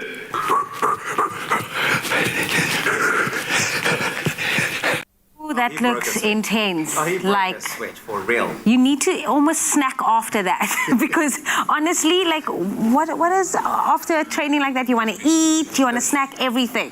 I can't even believe. But that's the social media question we have for you this morning. What is the snacks that you like, or your go-to snack when you are gaming? Because, of course, it's all about games this morning. So we obviously asked this on our social media platforms, and we got Michelle that came through saying, good morning, Expresso Show. People, my snack is always ice cream and chips. I need to think like the ice cream is probably going to melt while you're gaming. I don't know. Well, listen, the thing is you don't have the time to be focusing on like ice cream while you're trying to be playing a game. Absolutely. Let's be honest. Sharon came through. Sharon says popcorn, chips and peanuts. Wow, Sharon, you are fans. That works. See, absolutely. And then we have the last comment from Isaac saying, gamers don't eat. Yes, Isaac, that is the energy. Gamers don't eat. All they do is they sit like this. We're going to have to check with Grant. Yeah. We're going to have to check with Grant. But of course, we're taking it to the kitchen now and we're making something oh so delicious. A gaming layered dip. Yes, I'm told that's what it's called. Sounds yeah. Clover Fresh Milk is the #1 milk brand in SA. Made with love by Clover. Well, it is game day on your Feel Good Breakfast Show. We're having all kinds of fun in the MTN Arena. If you haven't checked it out yet, go to arena.mtn.co.za. Banana Run is the game that we're on right now. But it takes a lot of... Hey? Stupid monkey. No, it's a clever monkey. Stupid fingers. You need to work faster with the fingers. That's a lot of fun. The thing is, you need to keep up your snacks. If you're a serious gamer and you're spending a lot of time trying to get the highest score in Banana Run, which currently is 1,500, and I'm at 1,375, so I'm like third because Grant is 1,400. I don't keep score, okay?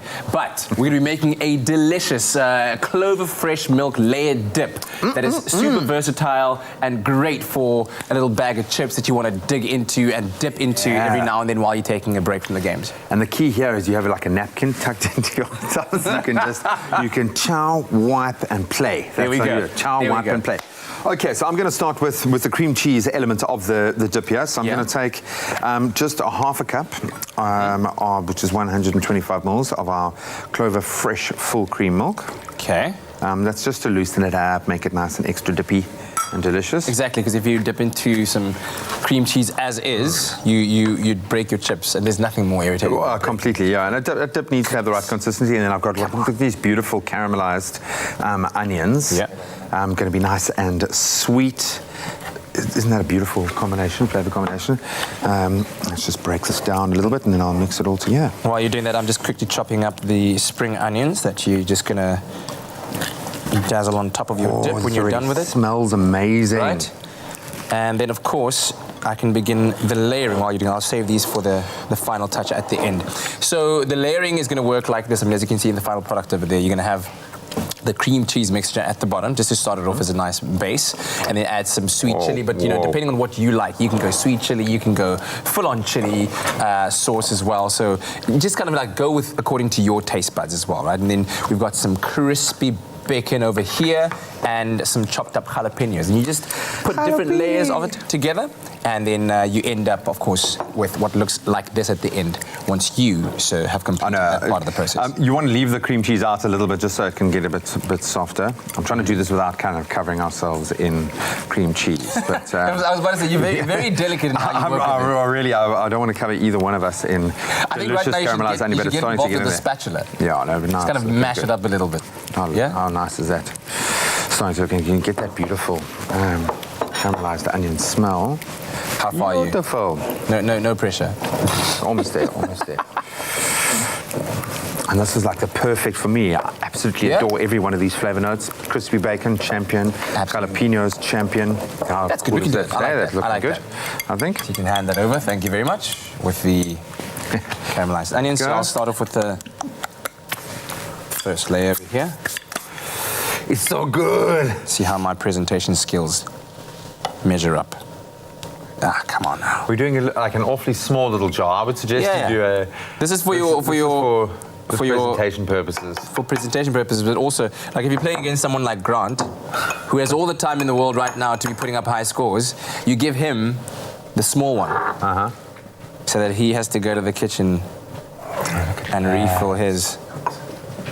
Like that. When he leaves, that's when you take control. Exactly. I'm gonna go with some of this jalapeno mix. Oh, and then you just kind of keep layering it on. I like this because there's like a bit of sweet, a bit of kick. Don't let that go to waste. Very delicate. You can see this hand-eye coordination. This comes from playing a game like Banana Run. Here we go. Then you get some crispy bacon there. Oh, that's amazing. That looks good. Oh, see? Yeah, all right. I'll do one more layer. Do it. Just for the cameras. Come on now, come on now. The key is when you're doing it, you've got to kind of, you've got to dip right in there and make sure you get through a couple of layers. You can't just have one layer. You've got to like, or you can have little bits of each as you go, and it's like 4 different. Go layer by layer, yeah. You know, like when you go up levels in the game. Yes. Level 1. And then suddenly cream cheese. Level 2. Ooh, now it's what's getting that hotter. spinning thing? What's that bat flying across the screen that's going to smash your head? Hey, that looks beautiful. Right? I reckon that's not too bad. There we're gonna go. Lots of them. Oh my goodness. That's what I'm talking about. Then of course don't forget the spring onions we cut up a little bit early on. Beautiful. There we go. Some of this. Greenish on top to finish it off. Delicate, beautiful. Hey, that's a work of art. Look at that. Absolute work of art. Congratulations, well done. Your layering is amazing, dude. Absolutely I'm quite impressed myself. Very, very nice. And of course, using Clover fresh full cream milk, we've got those beautiful ingredients that have vitamins and vitamin B12 and all those minerals in it that make it not just delicious, but healthy too. Nutritious as well, man. So let's take you through a little blow by blow of how we arrive at our beautiful layered dip. Dun, dun, dun. Yeah, that's good.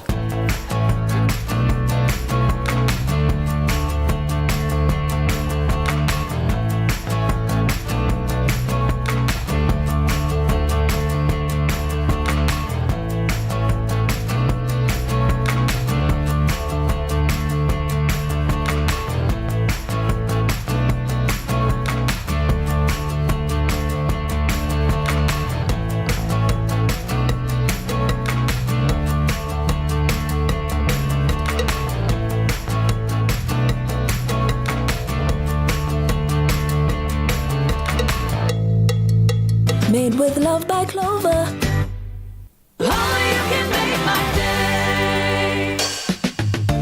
Clover Fresh Milk is the #1 milk brand in SA. Made with love by Clover.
my feel-good breakfast show. Welcome back to it, your feel-good breakfast show. It is Expresso, live right here on SABC3. Yes, it's all about fun and games this morning on a Thursday morning. And of course, who says games need to be reserved for the kids? It's not true. That's not the fact that we're dealing with today. Of course, anybody with an inner child in them deserves a virtual adventure every now and again. You know what I mean? Especially when you're competing for a monthly 100,000 Rand prize pool. And of course, you heard that right, 100,000 Rand. And MTN has launched the MTN Arena, which is a fantastic platform, right? Yeah, it's a platform for all avid gamers out there that brings the world of competitive gaming to the casual mobile gamer, along with daily, weekly and monthly mobile tournaments and a chance to win, as you heard, a share of 100,000 Rand in prize money every month. Now, winning has never been easier with MTN Arena, and we are enjoying it while we are doing it as well. Well, I can tell you guys are ready to go, but of course, there are obviously lots of games to choose from when you compete in the daily, weekly or monthly tournaments with premium titles such as Star Wars, Spider-Man, Tomb Raider, and there are many, lots of titles. Of course, we heard that Kat did challenge Grant earlier this morning. I did. And you did challenge him. This hasn't ended. We're continuing. Well, and clearly, Grant's not letting this one slide by the looks of things. I think both of them are ready to go. Yeah. Right? Are we doing this, Grant? Are you guys doing this? Yeah, are we going to do this now? We're about to. Well, today's tournament is Banana Run in the MTN Arena. That's the game we're focusing on. So it is a case of Katakamaboe, the Great. Yep. Yes, the Great. You heard that right. All right. Versus gaming guru Grant Hines. I hate that there's so many. You must calm down. Yeah. Listen, the alliteration was so poignant. It just made me go. Oh. It's all about to happen. Guys, are you ready? Okay, it's so happening right now. Wait, we must tell people how it works. Okay, Yes. so it's an infinite runner, which means that our monkey is going to be running from left to right across the screen until we hit an obstacle and our monkey ends. So the object is to collect as many coins and get as many points as possible. As possible, yes. Right? That's right. Everybody's played Mario Brothers and Sonic the Hedgehog. Yep. That's exactly the thing. And I'm second on the log. Kat, where are you? I'm third. I'm solid third. Are you third? Yeah, I'm like. Okay, I'm going. I'm pressing. I'm going. Okay, so it's good to know the guys know exactly where they are on the log. But the game's about to start. Are you ready to go? Yeah. Kat? So I've linked to the screen. Okay. I'm about to cast my performance over there. And Grant, are we going to be playing simultaneously? You've already started. Right. No. I'm on the screen. I just need to press the play button. Okay, cool. Are you ready? Are you waiting for me to count you down to start? Wait, I get a I'm worried about the cameras. Let's go. I get a In 3, 2, 1, and play. Okay, we're going. I'm going. Okay. I've already lost a heart. No! No, man! Yes, 195, 235, 300. Okay, I got 310. Wait. Already, I want to do it such a again? tense start. So this is the wonderful thing about being in the MTN Arena. You can play again. So I think that was a dismal round from both of us. Okay, so that's your warm-up round. That was my warm-up round. I did beat you. I did beat you in that round. That's This all. does feel and sound like Kat's just wanting to go again and have another chance. But of course, for everybody else out at home right now, probably wondering how they get all the action, be a part of the arena, is that the subscription fee of 3 Rand a day gets you your first day free to try it out. So when you subscribe, you get notified on how to opt out by dialing *155#, which makes the whole process really easy. We're going to go again, all right? In 3. Oh, come on, hold on. Okay. 3. When you're ready, 3. I just need to find my screen. Okay, well, Kat's finding your screen. I think it's really important to note that there's so many different kinds of games that you could play on the MTN Arena. There's so many different categories. Like, there are 40 different games that you can choose from. So we're playing one of those games that is happening today with the challenge. So there's a 500 Rand Take-A-Lot voucher today up for grabs for the top one. And you can play at home with us. So like you said, categories are plenty, from action to puzzles to runners to racing. What kind of game do you call the Star Wars game? Action, if you will, there. Yeah. So every kind of gaming preference. There's a game for everyone. Okay, so this is the real thing now. Okay, now it doesn't matter. I want to beat Kat. Are you ready? BMT. All right, 3, 2, 1. Gents, play. Okay. Go. Well, the guys play, of course. You want to make sure that you go onto arena.mtn.co.za and sign up. Did you die already? Are you doing okay there? No, I'm not. He's upset! I'm still going! Minor frustration right now on an internal level, and I'm trying to keep it there. Yeah. Which I am. So, guys, I'm on 500. Yeah. Yes. Okay. 530. 530. Okay, my highest score so far is 1,460. So I'm determined to just. And this could above. go on all day. That's the thing about gaming, is that this sort of thing could go on all day. Anyone who's ever played a game or been a gamer will tell you this. But of course, MTN Arena is all available on all iOS and Android phones, tablets, and desktops. If you fancy signing up for their £3 daily subscription deal, sign up today, right now, arena.mtn.co.za to access the arena and win Get me your share banana. of the monthly 100,000 Rand prize pool. It's huge. Remember, MTN Arena banana. are giving Expresso Banana. viewers the chance to win a 5,000 Rand cash prize. All you have to do is reply to the competition post on the Expresso Facebook or Twitter page while that's going on, yes, and tell us which game in each of the 5 different categories available on MTN Arena you would love to compete in. There are many, obviously, many different games to choose from in the 5 categories. While that's going on, don't forget to hashtag MTN Arena in your answer, because that gets you in. That's the sound of a victory. But of course, the competition will close on Friday, the 21st of August at midnight. Make sure you get your entries in, that you become part of the action. T's and C's can be found on expressoshow.com. Give it. How you think that, man? Sign up now at arena.mtn.co.za to play in the MTN Arena and compete against the rest of South Africa.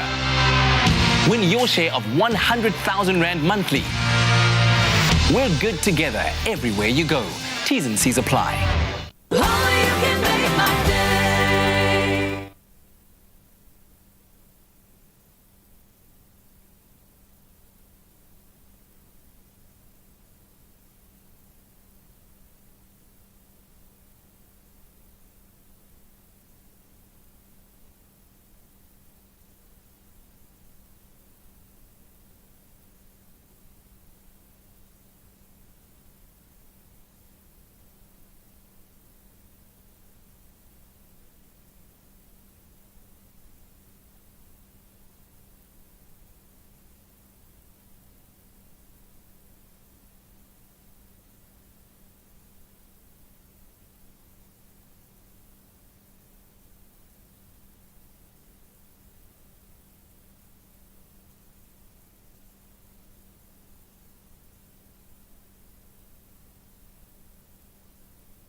It's my feel-good breakfast show. Welcome back. It is your feel-good breakfast show. We're having lots and lots of fun this morning. Thanks for joining us, and hopefully you've been enjoying it along with us. Now, it's time to decipher. Is it real? Is it fake? Did that really happen? We don't know, because every day we're flooded with news all over our social media feeds from all around the globe, and it's hard to tell what's real and what's not. So it's time to put our panel to the test in another round of fake news.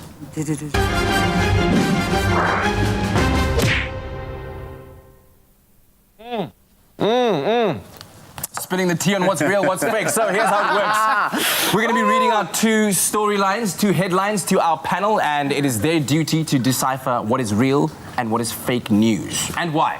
Yeah. We always like to hear the reason. Are you guys ready? Yeah, I'm ready. Bring it on. I'm ready. Oh, guys, wait. Richard, thank you very much. Richard, the first story has just come in. A proposal goes wrong when engagement ring is accidentally thrown overboard.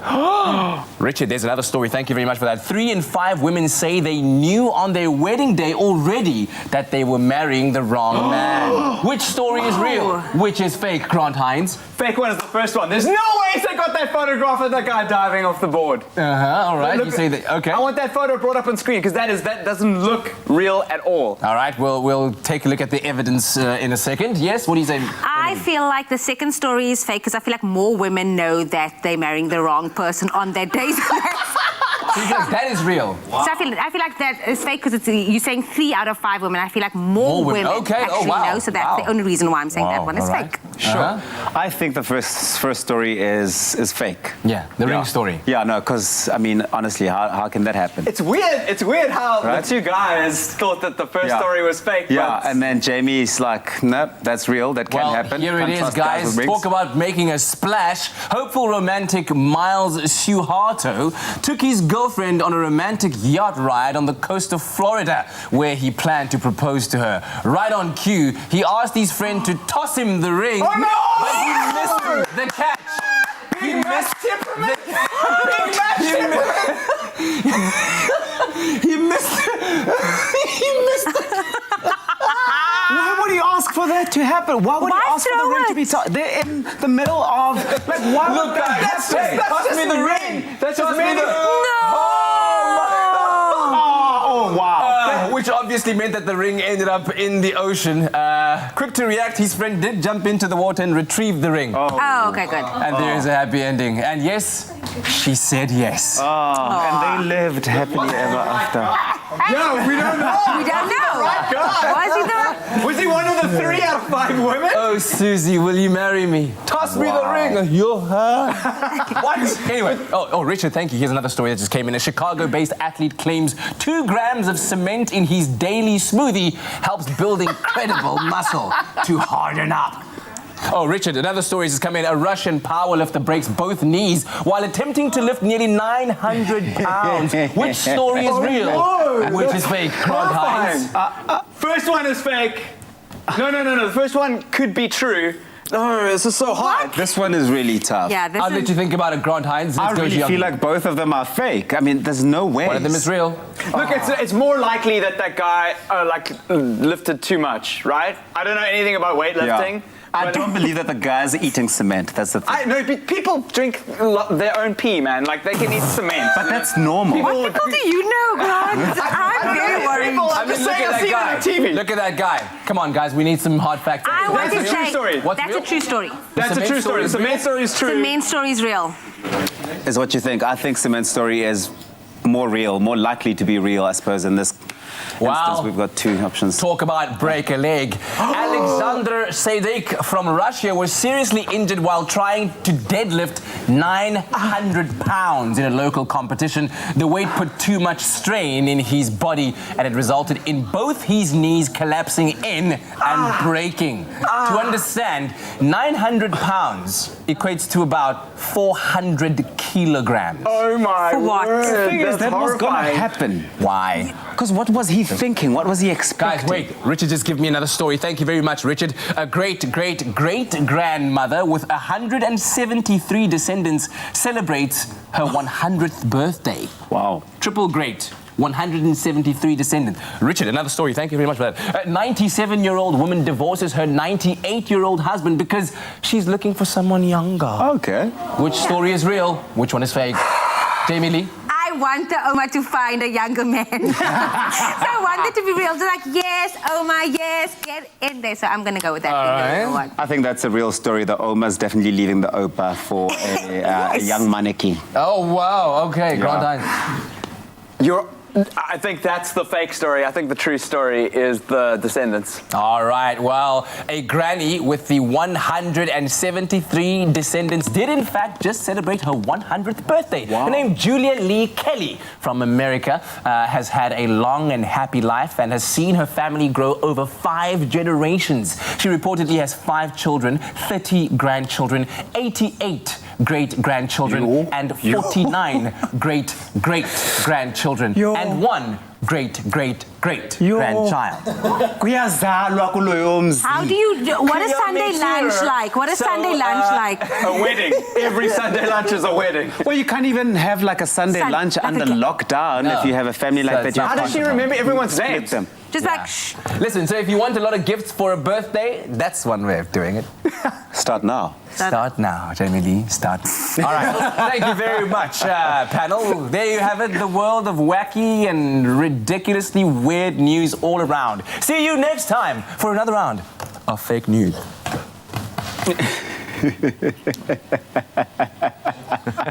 Now, that every husband-to-be out there is thinking, are they the one or is their girl one of the three?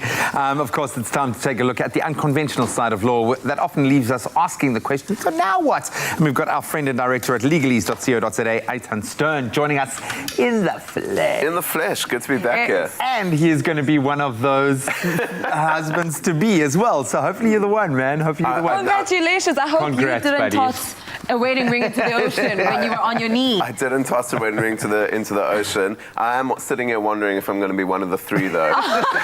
She knows, man. She knows.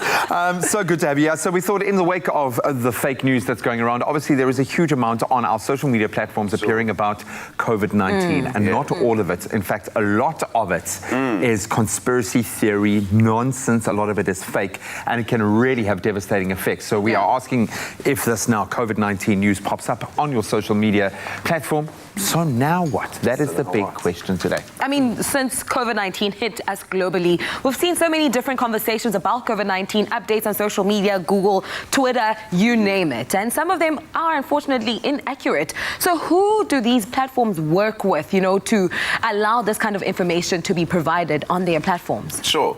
So in South African law, there's no requirement for a social media platform to have any laws around spread of fake news. But we'll get into that a bit more later in terms of COVID.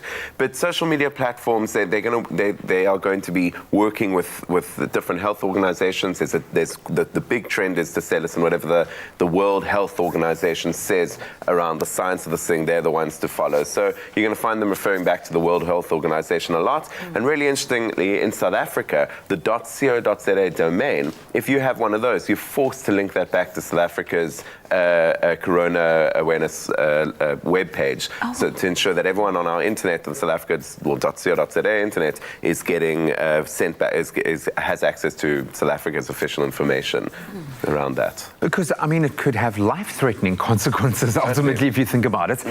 We saw this and maybe I'm kind of taking something out of what Mark Zuckerberg went through with Facebook in terms of the fake news related to presidential election, but they are now being taken to task. So when it comes to, and we all share this news as well, so it becomes viral and it gets sent out there.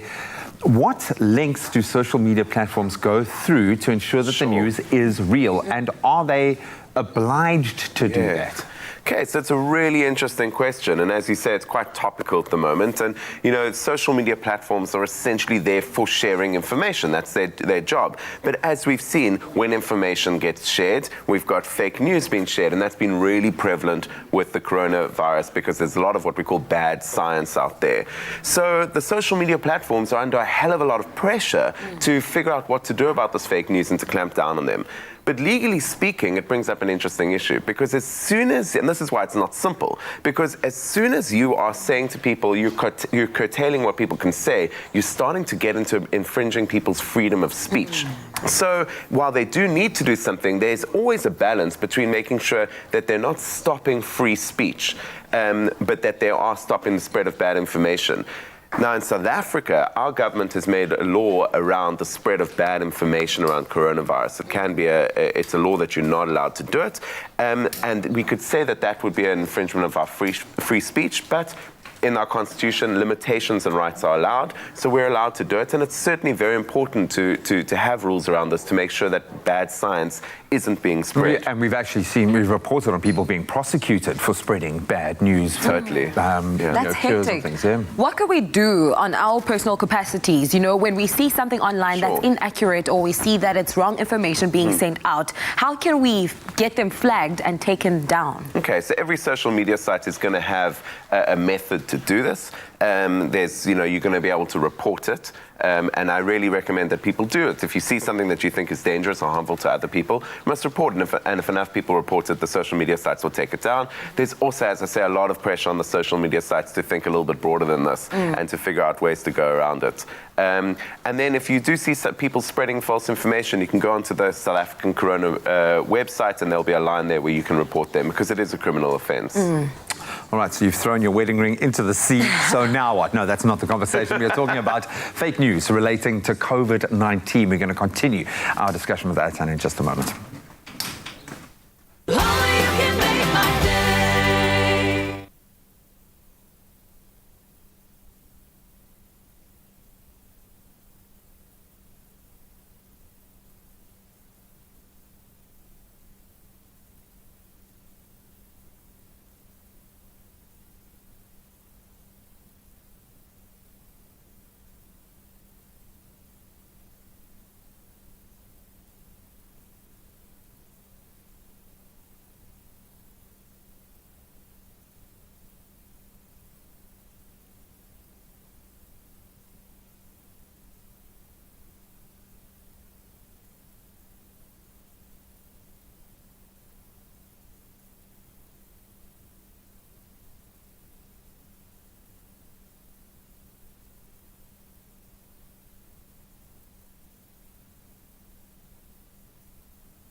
It's my feel-good breakfast show.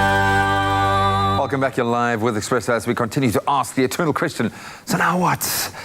We have Atan Stern, of course, here, our friend in all legal matters, to help us wrap our heads around fake news relating to COVID-19, because all of us, on all of our social media platforms, so much of what we're being fed, and a lot of it looks like really legitimate news, is in fact fake. So I think the big question for me is, now what happens to you if you do spread this fake news? How bad can the penalties actually be? Sure. So the penalty for it is, according to the Act, is going to be either a fine or up to 6 months in prison. So it can be quite a hefty penalty, but that's only related to COVID-19 related news.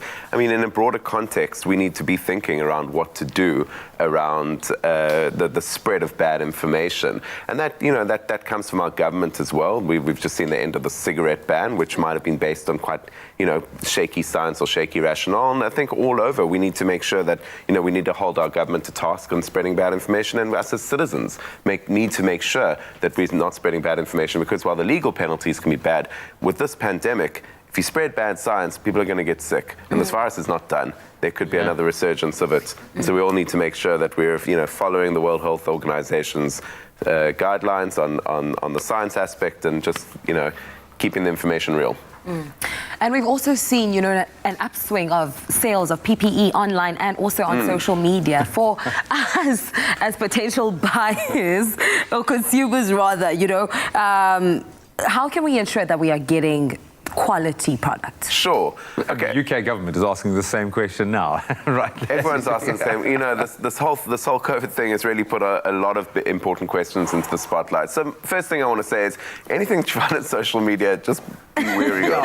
As a starting point. Then secondly, look, the thing to remember is that PPE gear is to some extent, not to some extent, it is a medical device. And anything that you buy which makes medicinal claims, so that's either PPE gear, those are medicines that you'll take, vitamins, things that you buy at the pharmacy, anything that you are going to be taking that makes a claim about a health benefit needs to be either backed up by some sort of science, and the way that we say that that science is backed up is with some sort of a certification. So that's either going to be SABS approved or ISO approved or some sort of regulatory body approved that says this scientific claim that you're making, that is true and we've tested it. So if you're buying anything, you know, there's a big difference between a cloth mask or a PPE gear, and if you're buying anything which says, look, this is going to protect you against the virus or this has medical values, that needs to be backed up by a certification. So consumers out there need to keep aware of the certifications. You need to make sure that you're buying off reputable websites. And you need to use some aspect of common sense about what you're doing over here. We've managed to skirt around corruption, which I think is quite a feat when talking about PPE. It begs the question, who is responsible for policing this? Should we be the ones reporting it? Is there a body that looks at social media platforms and can take us to task? Who is going to be that person who comes in and prosecutes us if we are spreading, whether we are aware of it or not? Because often we're not even aware of what we're sharing, or it's sensationalist, or so you buy into it. So for sure, and this is a great question, and I think we're starting to ask it now, and we're going to keep asking this for the next couple of years. This whole idea of social media is new, and the idea of spreading information has never been this fast. So certainly we need laws around it, but to some extent it can be a bit absurd to say if you express an opinion you're going to go to jail. In this COVID instance it kind of makes sense, but in general it's not a great long-term solution. We need the social media sites, in my opinion, to be responsible for the products that they put out there, just the same as the show would be responsible for the news that it puts out. Everyone needs to be responsible for what they put out there. We probably need regulatory bodies and citizen bodies to monitor information out there, and we have those sort of campaigns in South Africa. You know, we need activists to call people to task who don't speak sense. And lastly, and very importantly, we all need to do it. We need to use our common sense. If you're sharing news, make sure it's from a reputable website. If you're sharing anything, make sure that you can really stand by what you're sharing. And we all need to start to understand that, you know, every time you press click, you are sharing that between 0 and 2.7 billion people who use that social media site. So, you know, and you have no idea how many people are going to see what you share. So everyone really needs to be a little bit more wary, and this is how the world works now. Digital is important, and we need to be wary what we share. We all love a good conspiracy theory, but just be responsible, guys, out there. Lives can be affected. Eitan, congratulations again, man. Thanks so much. Nuptials, and hopefully now we've answered, so now what? It's just past 8 o'clock. Here's a look at the news headlines. On the national news front, the Minister of Tourism, Mamoloko Ngubane, has confirmed that all tourist destinations in the country at level 2 of restrictions can continue with their activities. These include nature reserves, aquariums and zoos. Now, she stressed that strict safety measures remain in place and that venues and function rooms are still subject to restrictions on the number of visitors who may attend an event. Only 50 people are allowed. Ngubane also stressed that bars and restaurants must comply with the 10-hour curfew rule. Nightclubs may still not do business. Now, the Special Investigating Unit says it is investigating 658 companies or contracts related to the government's coronavirus measures. The value of the contracts amounts to more than 5 billion rand. Now, the investigations stem from allegations of widespread corruption in the provision of protective equipment. The SIU says the investigation covers contracts awarded by national, provincial and local governments. In the unit's virtual submission to the Standing Committee on Public Accounts, its head, Andy Mutibi, said they report to President Cyril Ramaphosa every 6 weeks on progress being made. On the international news front, thousands of people have had to flee their homes in areas near San Francisco in the United States after several quick-moving wildfires swept into the region. California has declared a state of emergency as authorities battle several fires in the state. Most at risk is the city of Vacaville, which lies between San Francisco and Sacramento. Officials went door-to-door overnight in a frantic effort to clear homes as some 100 structures have already been gutted. The blaze is thought to have been sparked by lightning. Now, soldiers who ousted Mali's president and government in a military coup pledged yesterday to oversee elections within, quote, a reasonable time, as calls from abroad grew for a peaceful resolution to the crisis. President Ibrahim Boubacar Keïta resigned and dissolved parliament on Tuesday, hours after the mutineers detained him at gunpoint, further destabilizing the country that is already in the grip of a jihadist insurgency. A spokesperson for the mutineers, calling themselves the National Committee for the Salvation of the People, said they had acted to prevent Mali from falling further into chaos. And now, news of a return of flamingos to a scenic seaside town. Nature lovers and bird watchers in and around the scenic seaside town of Plettenberg Bay have been treated to a very special sight during lockdown. Greater flamingos, with their characteristic color, have been turning the picturesque garden route town pink as they moved into nest and hatch their eggs. Now, though the birds have occasionally been seen in Plet since the early 1900s, their numbers have soared in recent years. Plet Tourism Media spokesperson Patty Butterworth says the birds' presence is testament to the conservation efforts of the Bito wetlands and surrounding birding areas. She adds that it's also possible that less human activity and commercial fishing due to the lockdown had created an opportunity for better foraging conditions for the flamingos in the lagoons and estuaries. Now, the lockdown has brought the birds peace for roosting, little to no disturbance, and an overall and encouraging habitat.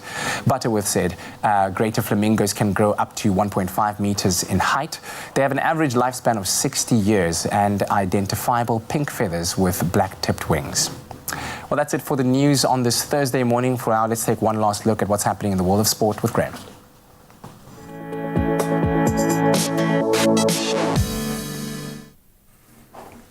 Let's start with the news outside of all of the football action that's been going on at the moment. We start with cricket here in South Africa. And yesterday, Cricket South Africa announced the appointment of Kugandri Govender as the new acting chief executive officer with immediate effect. She replaces Jacques Fall, who resigned from his position earlier this week. Govender is the third person to serve as CSA chief in the space of just a year, and is the first female in the role of CSA CEO. On to rugby news. Rugby World Cup winning Springbok hooker Malcolm Marx has joined many exiting the country. He has now joined Japanese club Kubota Spears after opting out of his contract with the Lions earlier this year. The 26-year-old had a brief stint, of course, in Japan last season with the NTT Communications Shining Arts team. Marx will now join several other South Africans at Kubota Spears, including their head coach, Frans Luleke, and former Sharks lock Ruan Botha.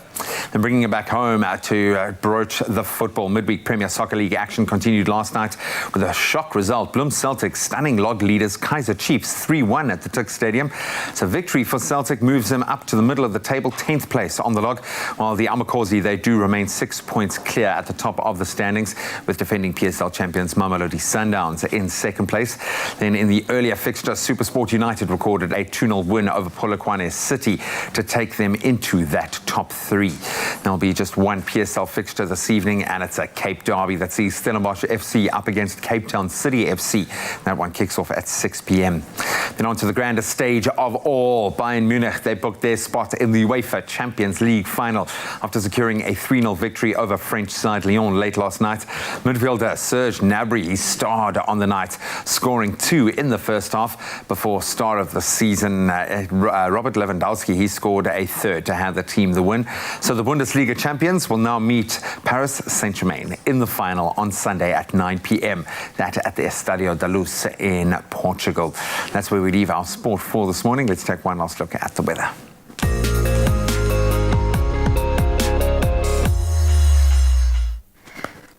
Here's a recap of this morning's sunrise pictures. JP took us to Robertson's with the sunrise picture. If you are stepping out today, make sure to take your umbrellas with you because 40% chance of rain is expected in that part of the country. Linda McMillan says goodbye to the gloomy days with this picture taken in Durban. The sun comes out at a maximum of 21 degrees. Sharon shared all the goodness with little Skylar living his best life, playing in the snow, building a snowman in the Glankloof Avontuur. 17 degrees is your afternoon temperature this Thursday. Thank you so much for that beautiful picture. Lastly, Gary, who visited the mother city, captured, this view. The rain comes out and it also continues at temperatures ranging from 10 degrees to 17 degrees in Cape Town. Thank you all for your sunrise pictures. I hope that you have a fantastic Klein Vrydag. Now, while South Africa remains in the grip of cold weather with temperatures in some provinces due to drop below 0 degrees today, the hottest day ever recorded on Earth has been experienced at Death Valley National Park in California in the U.S. On Sunday, a stifling 54.4 degrees Celsius was reported in the park, a vast desert area filled with canyons and sand dunes that straddles the border with neighboring Nevada. The World Meteorological Organization says it still has to verify the record. There are two higher temperatures in the record books, one in California's Furnace Creek in 1913 at 56.6 degrees Celsius and another in Tunisia in 1931, which was 55 degrees Celsius. However, these are contested by climate experts as they are unverified.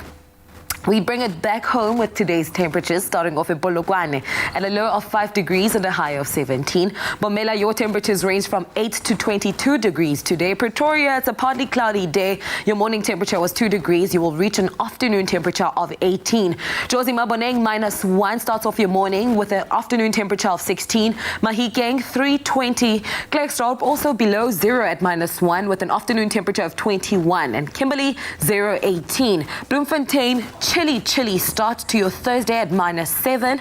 Richards Bay, it's going to be a sunny day with a maximum of 24 degrees. We scoot over to Pietermaritzburg, 621. South Africa's Playgrounds, 922. And then we move over to the Eastern Cape, Tata at a low of 2 degrees, reaching a high of 21. East London, 1021. A partly cloudy day in Cradock at a low of 3 and a high of 19. Port Elizabeth, the Freyny City, 25% chance of rain at a low of 8 degrees and a high of 20. George, 25% chance of rain as well. Your maximum is in the high teens at 18 degrees. Showers in Cape Town today with 67 chance of rain at a low of 10, reaching a high of 17. Mostly cloudy with showers in Worcester, 416. Sutherland, -412. And lastly, Uppington, 0 is the start of the day, reaching a high of 22. At least the sun comes out a little later on. That was the final look at your weather today. Now remember, whichever part of the country you're in, whatever the weather, make sure to have yourselves a feel-good kind of day and keep it locked because the feel-goodness continues. Well, I tell you what, it's all fun and games here on your Feel Good Breakfast show this morning. And yes, lots of feel good going on. It's game on. The heat is on. Katlego is up against Grant Hines. Of course, they're playing the MTN Arena tournament. And of course, just to remind you, you do have that chance to win yourself 5,000 Rand, of course, in cash prize. All you have to do is reply to the competition post that's on our Facebook page or our Twitter page. Tell us which game in each of the 5 categories available on MTN Arena you would love to compete in. And don't forget to use that hashtag MTN Arena in your answer. This competition will close, of course, on Friday, the 21st of August at midnight. T's and C's, of course, can be found on our website, expressoshow.com. Still lots to get through, and you can see it's quite tense, and that's the nature of the game. 935, that's the count on Grant. Katlego, where we at? I've just started a new game. Oh, yeah. So I'm getting there. I see 230, though. Yeah, it's going. Doing well. Listen, do connect with us on our Facebook page. Hey. Remember to use that hashtag MTN Arena. We'll see you after this. Let me find the game also here.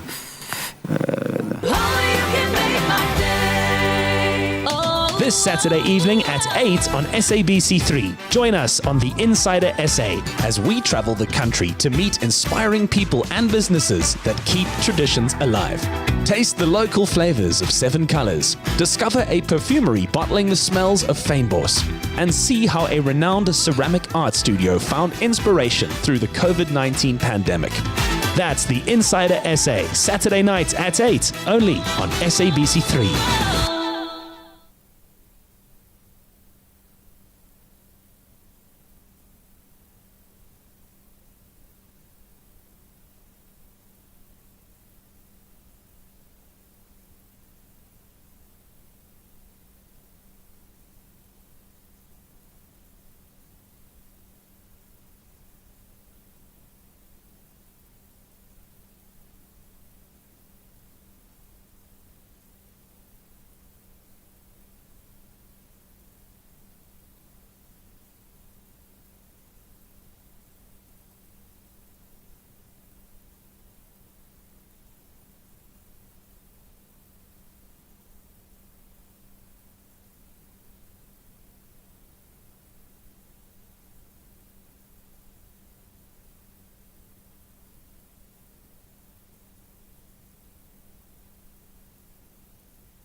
Feel Good Breakfast Show. You're still keeping it locked right here on your Feel Good Breakfast Show, Expresso on SABC3. Now, here's something really interesting to learn. The western leopard toad, indigenous to the Cape, has rightly earned its name due to its outer appearance. Now, this morning, Dr. Andrew Turner, an ecologist from Cape Nature, joins us to tell us more about the special endangered amphibian and why breeding season is also currently a dangerous season for them. Dr. Andrew Turner, thank you very much for making the time to chat to us this morning. Let's start here. What is the difference between a toad and a frog? This is a question that many people ask. And it's actually quite simple, is that a toad is simply a kind of a frog. So frogs, like most other animals, are divided up into various families according to their appearance and the way they've evolved. And there's one family called the Buffonidae, and all frogs in this family are called toads. They generally recognized from other frogs by their sort of warty appearance. They often have very large, enlarged parotid glands behind their eyes, which is quite distinctive. And these parotid glands work as a defense mechanism. They secrete a substance that makes the toads taste really bad. It's a slightly toxic substance, and that manages to protect these frogs from predators. Can you then explain their appearance? Why do they have spots? I think the reason they have spots is mostly to help with camouflage. When they're under vegetation, those brown blotches against the yellowish background actually make for a surprisingly good camouflage. There might be another function to their colors, particularly when they're young. They're very brightly colored, and that might function slightly as an aposematic coloration, which is a set of warning colors. Often animals that are brightly colored, yellow and black and red, those kinds of colors serve as a warning to potential predators that the animal may be toxic or have some other form of defense, that they should stay away from them. And Dr. Turner, is this an endangered species? Yes, it's unfortunate that this particularly handsome toad is an endangered species. It's classified exactly as endangered by the IUCN. And this is because it has a relatively small distribution. It's limited to the coastal parts of the Western Cape. And within that area, it's lost a lot of its original habitat to urbanization that's, of course, occurred along the coast. And there's a number of other threats, which we'll talk about this morning as well. There are also what you call an indicator species that are important for the environment. Can you please tell us more about that? Sure. So frogs have been chosen as good indicator species in many cases because they have both a terrestrial and an aquatic part to their life cycle. So if there's anything going wrong in the terrestrial system or in the aquatic system, such as pollutants, frogs, one would expect to be one of the first animals to respond. So therefore, they should be good indicator species. Well, this is absolutely fantastic and so fascinating. Andrew Turner, of course, is a doctor and ecologist of restoration and, of course, integrated catchments, biodiversity capabilities at Cape Nature. Stay with us as we'll be learning about the western leopard's toads mating protocol and more.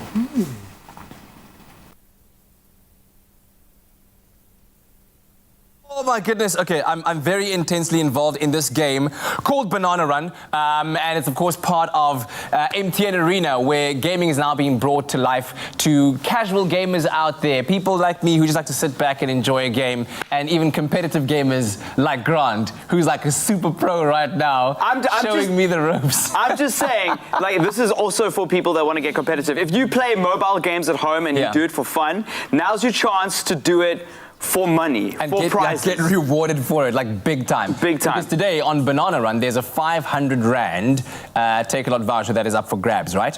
Right now, yeah. And we're busy playing the game as well, so you guys can join in at home if you've got a phone. If you're on MTN, just go to MTN Arena and you can play for yourself. Yeah, it's arena.mtn.co.za. That's right. Join in. It's a 3 Rand daily subscription. The first day is free. It's 3 Rand a day after that. Yeah. And you can opt out by just typing *155# and you can opt out like that. But if you are getting good at the tournaments, it's worth it because you can put yourself on that leaderboard.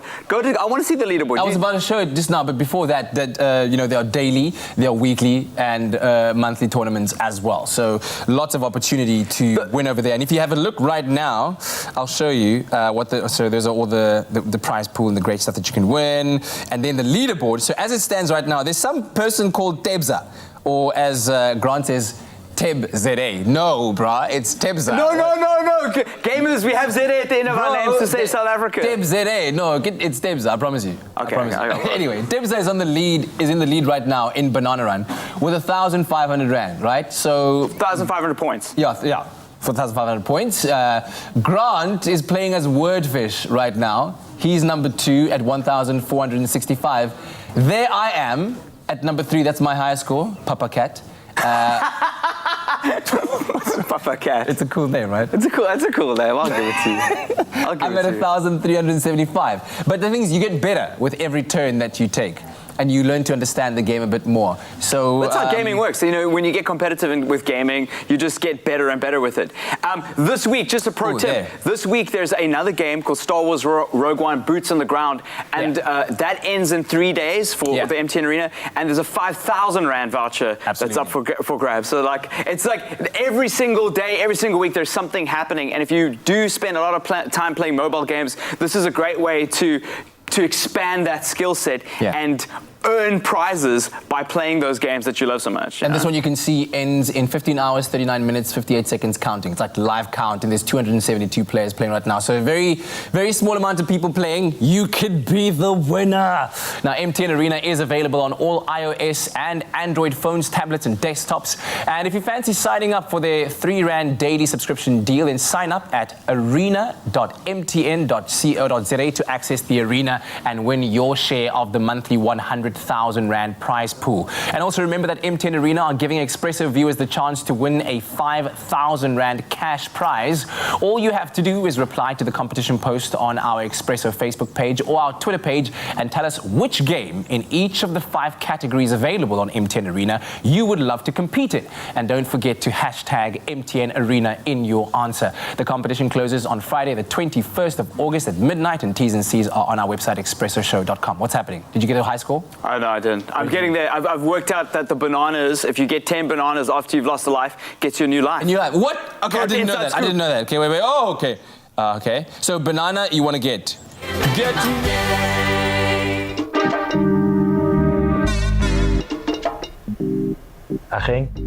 So I'm chatting to Umalume Musa here. He's owned a small clothing factory for years now, and he's always inspired me with his success. But like a lot of businesses, this lockdown's hit him hard. So he spoke to his banker, and they've put together a tailor-made relief solution for him to help his business and his people get through this. Making your bank your business partner, that's a habit worth keeping.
You only have one skin. Nourish it and wear it bravely. It's my feel-good you're still with your Feel Good Breakfast show, Expresso, here on SABC3. So much learning this morning. Earlier on the show, we spoke about the beautiful and appropriately named Western leopard toad that can only be found in the Western Cape. Makes it so special. Now, we get to learn about it as a species regarding its mating protocol and more with Dr. Andrew Turner, an ecologist from Cape Nature, who joins us again. Andrew, thank you so much for staying with us. Sure, it's a pleasure. What's the leopard toad's usual habitat and where do they typically go for breeding season? Okay, so the western leopard toad is restricted to Strandveld and fynbos habitats along the southwestern parts of the Western Cape, so just really the westernmost edge, pretty much from Cape Town down to Agulhas in various little scattered localities. I believe they've got quite a unique and special mating etiquette, if I can call it that, or procedure. How do these things work? How do they do things? Okay, so what they do is that the males head on down to a good breeding site, which is normally some kind of deepish, stillish pool, and they call to attract the females, and then the females choose which male voice they prefer, and then they mate. And this happens very quickly. Western leopard toads are known for their breeding in August, so they're termed explosive breeders because they all congregate together at once over a very short period to get this breeding done. And so there's this mad rush to get to the breeding sites in August, and we're right in that period now with these heavy rains, ideal Western leopard toad breeding conditions. That is so interesting. It's the female that chooses their partner. Based on the voice of the male. Exactly. Yeah, you gotta so work much on those impressing to vocals. do. Even every morning, need to work on my vocal cords. No, that's what they do. Did you hear that, Tabisa? I'm listening and I'm just like, I don't think they quite do it like that, but we'll wait for December. Thank you. Andrew, according to the Two Oceans Aquarium, hundreds of Western leopard toads are killed by cars during breeding season every year. How can the public help in keeping these toads safe? What drivers need to do is to be really alert to the potential presence of these little toads, particularly now in the height of the breeding season. During the rest of the year, they're not spending much time crossing roads, but if they can put a concerted effort now into being aware of the toads and trying not to drive over them. So look out for the reflectiveness of the white underbelly against the tar, and any kind of movement that your eye might catch. It could be a Western leopard toad hopping onto the road. So really be vigilant, and if at all possible, try not to drive around the breeding sites at night at this time of year. Thank you very much, Dr. Andrew Turner. You've been such a magical guest to have to chat to us about this. But of course, let's all be careful on the roads and watch out for these beautiful amphibians, Western leopard toads that can only be found in the Western Cape. I mean, you could say it's part of our heritage, you know. Let's look after it on the roads, and if you're able to, even lend a hand. Beautiful stuff. Absolutely love that. Now, of course, we turn our attention to something that has been, I think, warming our hearts for the last couple of months, but also just showing the humanity that is there during our darkest days. Thanks to the numerous acts of kindness seen throughout South Africa, the Woolworths Fill a Bag campaign has been able to feed thousands of citizens in need now. So the idea is that we tap into our various networks, be it friends, family, the workplace, our neighborhood groups, our communities, our studio crew, and we challenge them to donate as well. There really is no amount too small. 10 Rand even makes a difference, and leading by example is the best way to set the standard and inspire. And today we're getting a very special live studio donation from our resident gaming expert and current champion, Grant Hines. You're the reigning champ, I'm the reigning champion. Because now there are a lot of people on our MTN Arena kind of tournament. I think it was up to like 400 people or something. So if you can hold that, I'll be impressed. But this, obviously, these meals are going towards families now. We've seen food security has become such a massive topic during Corona, but it's always a huge problem in the country. Why are you making this donation right now? Why make this? And it doesn't have to be anything big, but why are you doing this for someone else? I think that if any of us are in a position of fortune, after everything that's happened this year and is still continuing to happen, people are still struggling, we should be stepping in and helping. We always say that the government must do something. We always say that other people must do something, but we seldom do something ourselves. And I think this is a great opportunity for us to use our privilege and use our good fortune to contribute and give back and this is just the start. This is the smallest way that we can do that. We know that even 10 Rand can feed a person 3 square meals a day. Okay, so take us through the process here. We've got our QR code on screen. So if you haven't used SnapScan before, it's really simple. You download it, you link your card, and then when you're on the main page and you're ready to go, you just press you press the camera button. So now we're at the camera button. It's going to scan this QR code that we have on screen, and then it will read the QR code, and then you can donate. So I'm going to donate like $100. I challenge everybody that can donate to donate $100, and then boom. There we go. It's just connecting, and will tell me when the payment's been processed. Successful. Absolutely amazing how simple it is, first of all. But to know that you're doing something, that you're feeding something, literally in a few days, someone else is going to have a meal. Their family is going to be fed because of a donation like this. So thank you so much. Thanks for being an example. Inspiring to see how willingly the Expresso family and you guys at home, all South Africans, have jumped into action and been able to help those in desperate need. So thanks to the continuous and ongoing efforts of you South African citizens, Woolies has managed to raise 2,402,547 Rand. That is insane. That is insane. So that equates to a total of 814,422 meals out of their allotted 1 million meals, that target that they've set. Now, thanks again to Grant for inspiring us to make that donation today. Let's all take one step closer to that 1 million meal mark.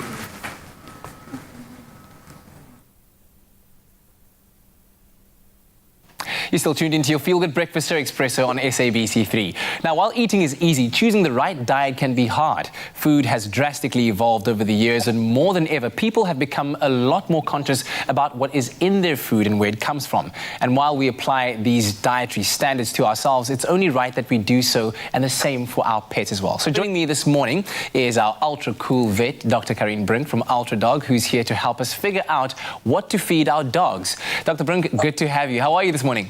I'm very well, and you? Very well, thank you. Now, over the years, people have become a lot more conscious about the food that they eat. So when it comes to our dogs, how can we feed them a well-balanced diet too? The first thing that you need to know is that when you compare two brands of dog food, you will see all of them contain mostly the same type of ingredients. There will be fats and carbs, etc. But you need to know what the difference in quality is. And it's important to try and feed the best quality that you can afford for your pet. And always see that they get the basic 6 nutrients that they need, which is carbohydrates, proteins, fats, minerals, vitamins, and water. Mm-hmm. And as you've just stated now, it's about the quality of protein, so clearly not all proteins are equal. So how do you then distinguish which type of protein is quality, which is best suited for your dog? If you have 2 bags and you compare it and you would see, okay, to 2 bags, say there's 27% protein, it doesn't mean that the 27% will be available for your pet. Usually fresh meat is the most available for your pets, and your animal products are very bioavailable for your pets to use, and they can digest it. When you start looking at your plant proteins, it becomes less and less available for them to use. Luckily here at Ultra Pet, the main ingredient we use is fresh meat in our products. So it means if we state there's a certain percentage on the bag, it's actually what the pet will be able to use, and not what's only in the food. Yeah. It was quite interesting to see that that Ultra Dog includes duck protein in the hypoallergenic range. So why would you recommend this specific range? If you have a pet with a pure food allergy, it's not an environmental allergy at all, 9 out of 10 times they are allergic to the protein in the food. So when we consider your general brands that's on the market, most of them contain chicken, beef, lamb, or pork. So duck is a novel protein, meaning your pet has never been exposed to this protein. So if you give them the duck, they will likely not have any reaction to it, just when they have a pure food allergy. obvious if there's environmental factors that will still show symptoms, but if it's a pure food allergy, the duck would be the best thing because they were never introduced to duck before. Yeah, and I think for most pet owners as well, it can be quite intimidating now when you're walking down the pet aisle with all the different types of food that are available out there. So what is your advice to pet owners in terms of what to look out for and what to stay clear of?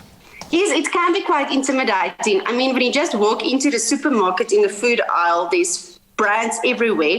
So I always tell owners, try to simplify it for you. First, consider what pet do you have? Do you have a cat or a dog? Okay, now you know what brands you're going to start looking at. Then consider where are they in their life stage? Or is it a puppy or a kitten? Is it an adult pet? Is it a senior pet? Then you can look at, do they have any issues? Are they overweight or are they very active? So at least then you have filtered some of the food. But then it's very, very important that you need to know how to read the labels and how to decipher the ingredients, because this can be quite overwhelming. I always tell people, first go and look at your ingredient list. The ingredient lists are in descending order. Always make sure that one of the first 3 products is a good quality animal-based protein. Then at least you know you have a high-quality pet food. The next thing you're going to look at is your guaranteed analysis. That will be on the side of the bag, and it will state how many vitamins, minerals, and nutrients there are in this food. And then what's very, very important, you need to look for a V number on your pet food bag. This will show if the product is registered, and what it means if they have this number and that it is legally registered is that this pet food contains the minimum standards of pet food according to Act 36, and that it is safe to use this pet food for your pets. All right, wonderful. Well, thank you very much, Dr. Brink. Always a pleasure to have you with us. It is a pleasure. So if you have any questions about your pet's diet, you can ask Dr. Karine Brink yourself on the Ultra Pet website under the Ask Dr. Karine section, and simply visit www.ultra-pet.co.za.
It's my feel-good breakfast show.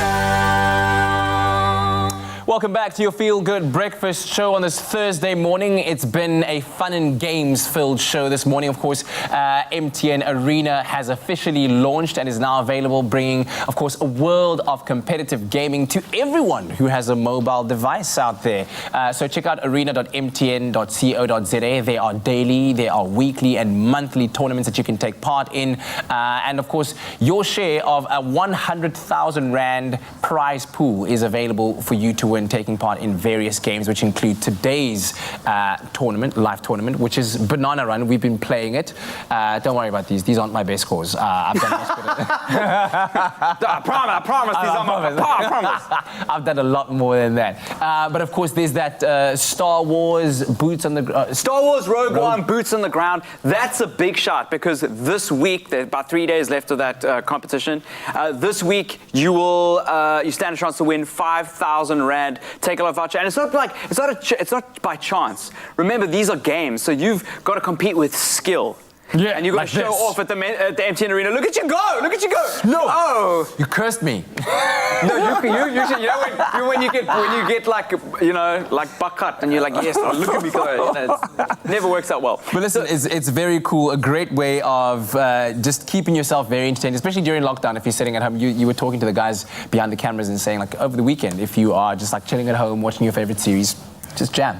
Yeah, like you can play mobile games while you do something else. I often do, like I'll watch TV and I'll play mobile games at the same time. And imagine now that, I mean, you don't even have to imagine, it's happening right now. You can turn that time into a like earning money. Like the top of the leaderboard in Banana Run today is going to win 500 Rand take-a-lot voucher. Yeah, and this 100,000 Rand prize pool of prizes is every single month. So there's new, and this is the start of it. So you can get an early adopter. This is going to be the fewest amount of players right now because it's just opened up. The doors have just opened up. Get in there early. Get your scores on the boards, and then next month the prizes are going to get better and better. Did you just see who joined the leaderboard? Who? Have a look at this. So we got at number 1, Debza at 1,500. You playing as Wordfish at 1,465. I'm number 2, by the way, on the leaderboard. You are number 2. You are a number 2. At number 3, this is me. Kutle Adams just joined in at number 4 on the leaderboard. What is this life even? Wait, Jamie Lee, what? I'm using Kutle's because I don't have one. Oh, okay. So Jamie is jamming as Kutle Adams. So you're actually using her device right now. Oh, yes, I am. You know that if she wins, right? Are we going off and off? Okay, cool, nice. But the leaderboard is looking pretty. Yeah, it's okay at the moment. I think we are all still in with a shot. I love how everyone's like got their own personalized like avatars, if you will, because you can tell a lot by somebody's avatar. I mean, look at Meow Meow at number 20, right? Meow Meow is a serious gamer, even though at 0 points. Meow Meow came in early. Yeah, hey. Look, what do you say about Papa Cat?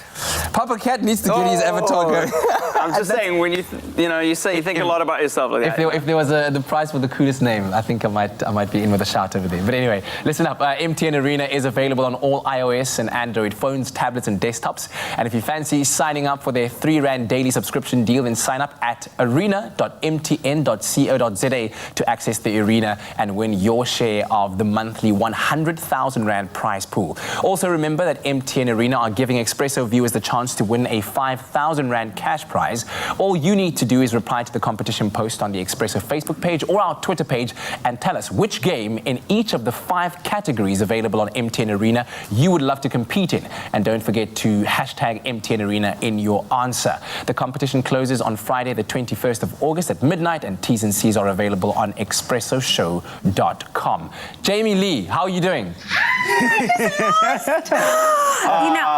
used to be so judgmental towards Kat and Loki Grant as well, because I was like, how do you guys do this? But this is so addictive. I legit want to play now.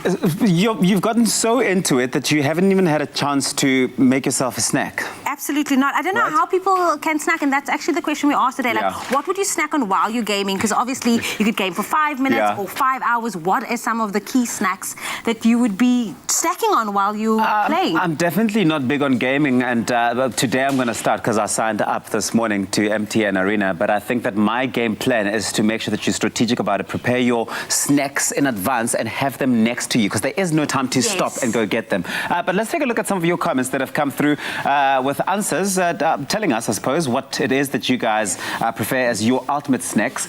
Gaga Man 14 says, "Hi Expresso team, I love sour and crunchy things. I prefer homemade custard mixed with hazelnuts and chocolate chip cookies with lemon juice." All in one. I'm very confused, Gaga, but okay. We have another one through from Jack. Says, "I enjoy ginger tea with a little bit of lemon and homemade microwave popcorn in winter and wheat chips in summer with juice."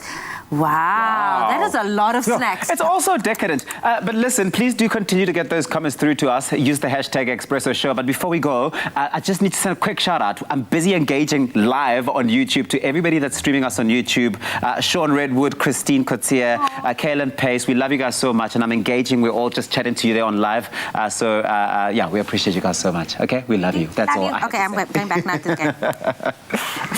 All right, so game day means we are always up for a challenge. I think we've proven that today. Today's task, create the perfect game day snack that is quick, it's delicious, and of course 100% meat-free and vegan.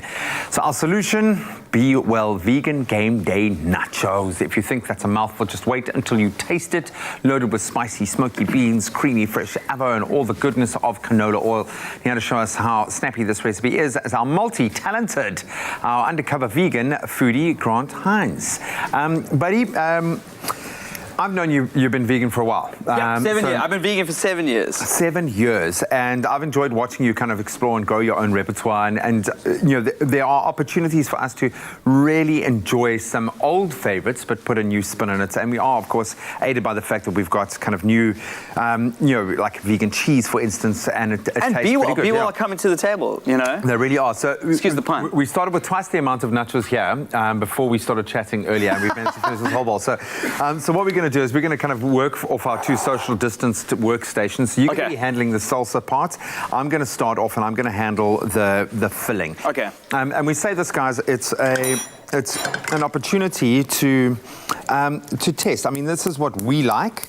Okay, but it doesn't mean that this is going to be your flavor profile. I love nachos and salsa. This is an easy meal to put together. When I'm gaming and I have this, I often eat it with a fork. It's like a lot of people think, oh no, sacrilege, you can't eat nachos with a fork. Your hands need to be clean to touch the You got to use the controller, you got to use the mouse keyboard, you got to pick up your phone. You need to be able to have hands clean. And when you have Be Well and you've got the vegan cheese, a lot of that stuff melts into the nachos and they become softer, which is great. And then you're able to just like, you know, dig into the fork. You tuck in a serviette or a little napkin into your shirt and you just wipe your hand. Eat, wipe, eat, wipe. Okay, so what I've done here is I've got my very finely chopped onions. I've added about 2 tablespoons of our Be Well canola oil, and we are now going to kind of build our filling around that. So we've got here 4-bean mix, which you buy. Looks like cannelloni beans in there, butter beans, maybe kidney beans. And this is going to I love spicy beans. Beans are underrated. They are underrated. Man, here one for the legumes, man. And this is a great way to bulk it up. You can add other things as well. You could even put butternut in there if you wanted to bulk it up. We want the protein. We want the protein. Give me those beans. Okay, so here we've got just normal tinned chopped tomatoes, which we've Mexicanified by putting in a bit of cumin and coriander powder. You can't buy it. Coriander powder is magic. Like it can make anything taste like really, really hearty. Soups, salsas, burgers, anything you can add. It smells amazing. So we just want to mix these through here. I've got a little bit of fresh chopped coriander. I'm not a big coriander fan, but I'm kind of training myself to eat fresh coriander. Okay, there are 2 people in this world. There are the people that think that coriander tastes like soap. Yeah. And there's people like myself who love coriander. I put coriander on everything. Typical, man. You would. Okay, and this is beautiful. I've got some beautiful Cajun spice there. I'm going to put smoked, beautiful, awesome. Oh, that's just for the win. This is going to elevate it to an entirely different level. You need that, and then just a little bit of acidity as well. I've just got a little bit of lemon juice to add to the mix. And that's, I mean, you don't really need to cook everything through. You just want those flavors to really infuse. And that's starting to get a little bit of a bubble. I hope this is wafting across to your side. Oh, mix it in. Hey, look how beautiful that is. And it looks kind of, it's got a meatiness. It's got full of umami flavors. And that's going to complement. It's very hearty. It's a very hearty thick. But what you're wanting, yeah, is something that's thick and it's got like the body to match the crunch and then the cheesiness and then You can add, there's so many other things. You can also add, if you want to keep it vegan, you can add soy mince. There are lots of different like versions of that at the moment. Man. They're really inexpensive and very like high in protein, and they just really bulk up. Okay, so that's looking good. I'm going to let those flavors to continue to infuse. Wow. I've already diced my onion. I'm already starting to cry. I was a bit nervous about this. But you were being on TV. emotional about us being able to cook together. I'm really good at dicing an onion, guys. You really are. That's really One of my impressive, pro man. Well tips done. is that when you are learning to cook or cooking at home, just do the basic stuff on YouTube first, and then you can cut an onion for nearly every meal, and then you're just like a pro for it. So we've got the cubed tomatoes. I'm very bad at that, but this came out pretty good. You've done exceptionally well. And the diced onion. So I just stir that up. We're going to add a couple of things just to bulk it up. We're going to use the Be Well oil just to make sure that there's a little bit of the stick when it comes to some of the spices that we're going to be throwing in now. Sure. You know, you want it to cling to the salsa. I'm going to put in the pepper. This is what I want to cling to it. Oh, nice. Look at that. I'm just going to toss the whole thing in there, actually. I'm always about flavor. I spent a little time in the UK, and I couldn't eat any of the food there because they don't know how to make food taste good. We know how to make food taste good. That's the key thing, I think, with going vegetarian and vegan. You really want to bulk up the flavor. You want to make sure that you don't rely on what you just get in a package. You've got to come up with. So we've got some red wine vinegar. I'm going to pour some of that. That acidity will help balance out some of the sweetness in here, and the salt. Oh, actually, we've got to add the salt. Okay. And this is looking good. Okay, so I'm going to bring this across here. That's looking beautiful, man. Well done. Well, you can mix some of I'm actually going to do a little bit of this. I'm going to just mix some of these spring onions on top. And then I'm going to keep a bunch a bit later. I'm going to stir these in, but I'm going to keep a bunch a bit later for decoration. Yeah. You know, on top. Look beautiful. Okay, so I'm going to do this in layers. So I've put a little bit of our nachos down first. There's a Shrek joke in this. Onions have layers, so does nacho. We're going to put just a bit of our filling. God, that smells amazing. You did a good job there. Actually, my mouth is watering so much. You can get this full recipe on expressoshow.com, so I'm not going to do everything there. More nachos, come. And then we're going to we want some you want the cheese layers too? Look at this. Cheese layers, my man. So that's a vegan mozzarella, and that's a vegan like cheddar. And really tastes like cheese. A pro tip when you are melting vegan cheese, a lot of people say it doesn't melt very well. Take some of your Be Well and take a brush and then spread it over the cheese. That really makes a big deal. If you watch any like professional vegan chef, that's a hack they use all the time. Is they take the Be Well oil and then just spread a little bit over the cheese. Just get some extra oil. Because remember, cheese normally is really fatty, and vegan cheese is a lot less fatty than normal cheese. So you just add a little bit more. Well, we do the final layer and do the finishing touches. You can go through a blow-by-blow of how we arrive at this spectacular vegan nacho plate.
Well, love, food, life.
Cadbury Dairy Milk Glass and a Half project presents There's a Story in Everyone. Visit cadbury.co.za/storytime for more information on how to share your inspirational story. It's my feel-good breakfast show. Happy birthday, a very happy birthday to you. You're live with your Feel Good Breakfast Show, Expresso, right here on SABC3. When you hear that sound, it's about that time for us to wish you, our loved and loyal viewers, a happy birthday. If you're celebrating your birthday, you're celebrating alongside Tell Me You Love Me, I Need Someone on days like this. And okay, Demi Lovato turns 28 years old. I'm thinking Rebecca Malu. I'm thinking who? I am completely done with you. Well, if you don't know who Demi is, Tabby, so she's an American artist who has sold over 2 million albums and 20 million singles in the United States. When Demi decided to focus on more mature content, it worked out in her favor, resulting in her 4th studio album becoming her first album to be certified platinum by RIA, R-I-A-A. What was it, certified? Certified platinum. Okay. She's now engaged and we couldn't be any more happier for her, man. Happy birthday to you, Demi Lovato. Okay, well, platinum.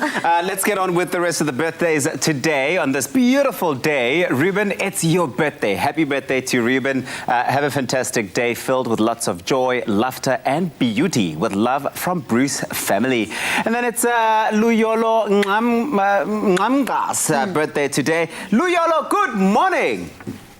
Good morning to you, sir. How are you? So good. So good. Happy birthday, Luyolo.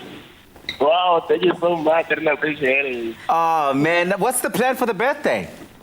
Actually, this is lockdown. Actually, I'm living too now, so actually I don't have much plans.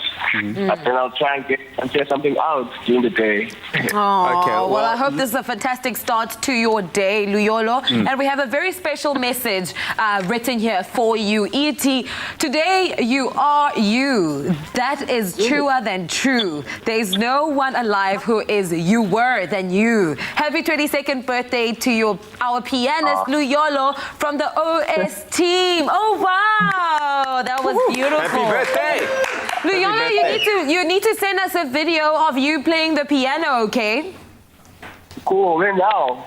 Whenever you're you have a ready. chance. We'd love it. Katleho's yelling now. But yeah, happy birthday, Luyolo, and hopefully this is a platinum day for you, all right? Cheers, take care. Then it's also Oma Pamela's birthday today. Absolutely beautiful. Happy birthday to Oma Pamela Green. May God bless and keep you safe for many years to come. Thank you for being there for all of us when we needed you. We love you. Enjoy your day. This is from all of your children and your grandchildren. I wish my baby sister Kelly Swartz a happy birthday and many blessings. Stay the strong, independent lady that you are, and may your business grow from strength to strength from your loving parents, sisters, nieces, and friends. Beautiful. I wish my beautiful little brother Olanga, boss baby Mngoma, a beautiful first birthday. Such a cutie pie. He always watches the show and loves to get down on the dance sessions on Fridays. We love him to bits from his sisters Lindo and Gelly. Tomorrow's going to be a special Friday dance because we're dancing along to Mafikizolo and Dagalani, so you better keep it locked. Boss baby. And then Bongi, it's your birthday today. Happy birthday to an awesome superwoman, Bongi Mtetwa. May God grant you your heart's desires. Love you to bits from Mama Kedi and Litlotlo. And then it's Carl's birthday as well. Carl Miller, happy birthday. Cheers to many more years. Wishing you a fantastic day. This is from the legal team at Old Mutual. Beautiful. Last and definitely not least, they say you lose your memory as you grow older.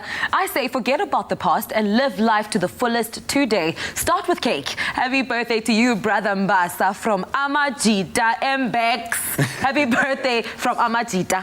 Sharon, happy birthday to the bubbly Sharon Abrahams. May you continue to be the light a room with your smile and amazing personality. Lots of love from your lockdown running squad. Happy birthday. From all of us here on Expresso, if it is your birthday, we love you. Happy birthday. Of course, you can send those videos to 071-6406-551 of yourself wishing your loved ones a happy birthday. But you can also email us birthdays@kadova.tv. Let's get into some more gaming fun.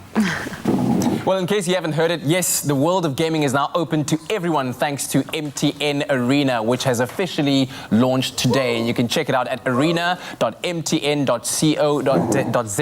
where for a subscription of £3 a day, you get access to unlimited tournaments. And these aren't just like any tournaments. These are tournaments you actually play to win. Exactly. Proper winning. That's what so we're talking about, right? it's £3 a day, and there are over 40 games that you can participate in. In 5 categories. In 5 categories, so there's a game for everybody, and it's not just about playing those games just for the sake of having access to it. It's about getting competitive. That's what the arena part in MTN Arena means. It's about getting in there and winning some money. So right now, there's a prize today.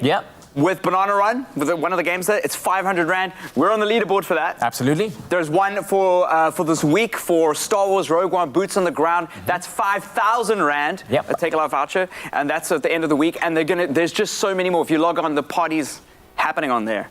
Very simple. You go on to arena.mtn.co.za, you click on join, you enter your MTN contact number, you agree to the £3 subscription, and of course, you put your password in, you create your own password, and then boom, you're in there. So get in, get competitive, and enjoy the gaming fun. Also remember that MTN Arena are giving Expresso viewers the chance to win a 5,000 Rand cash prize. All you got to do is head on over to our Expresso Facebook page and Twitter page and let us know which game you'd play and be competitive in. Thanks for joining us. We'll catch you online and see you tomorrow. Bye. Happy Gaming Day! Expresso Show, made with love by Clover. Another feel-good production.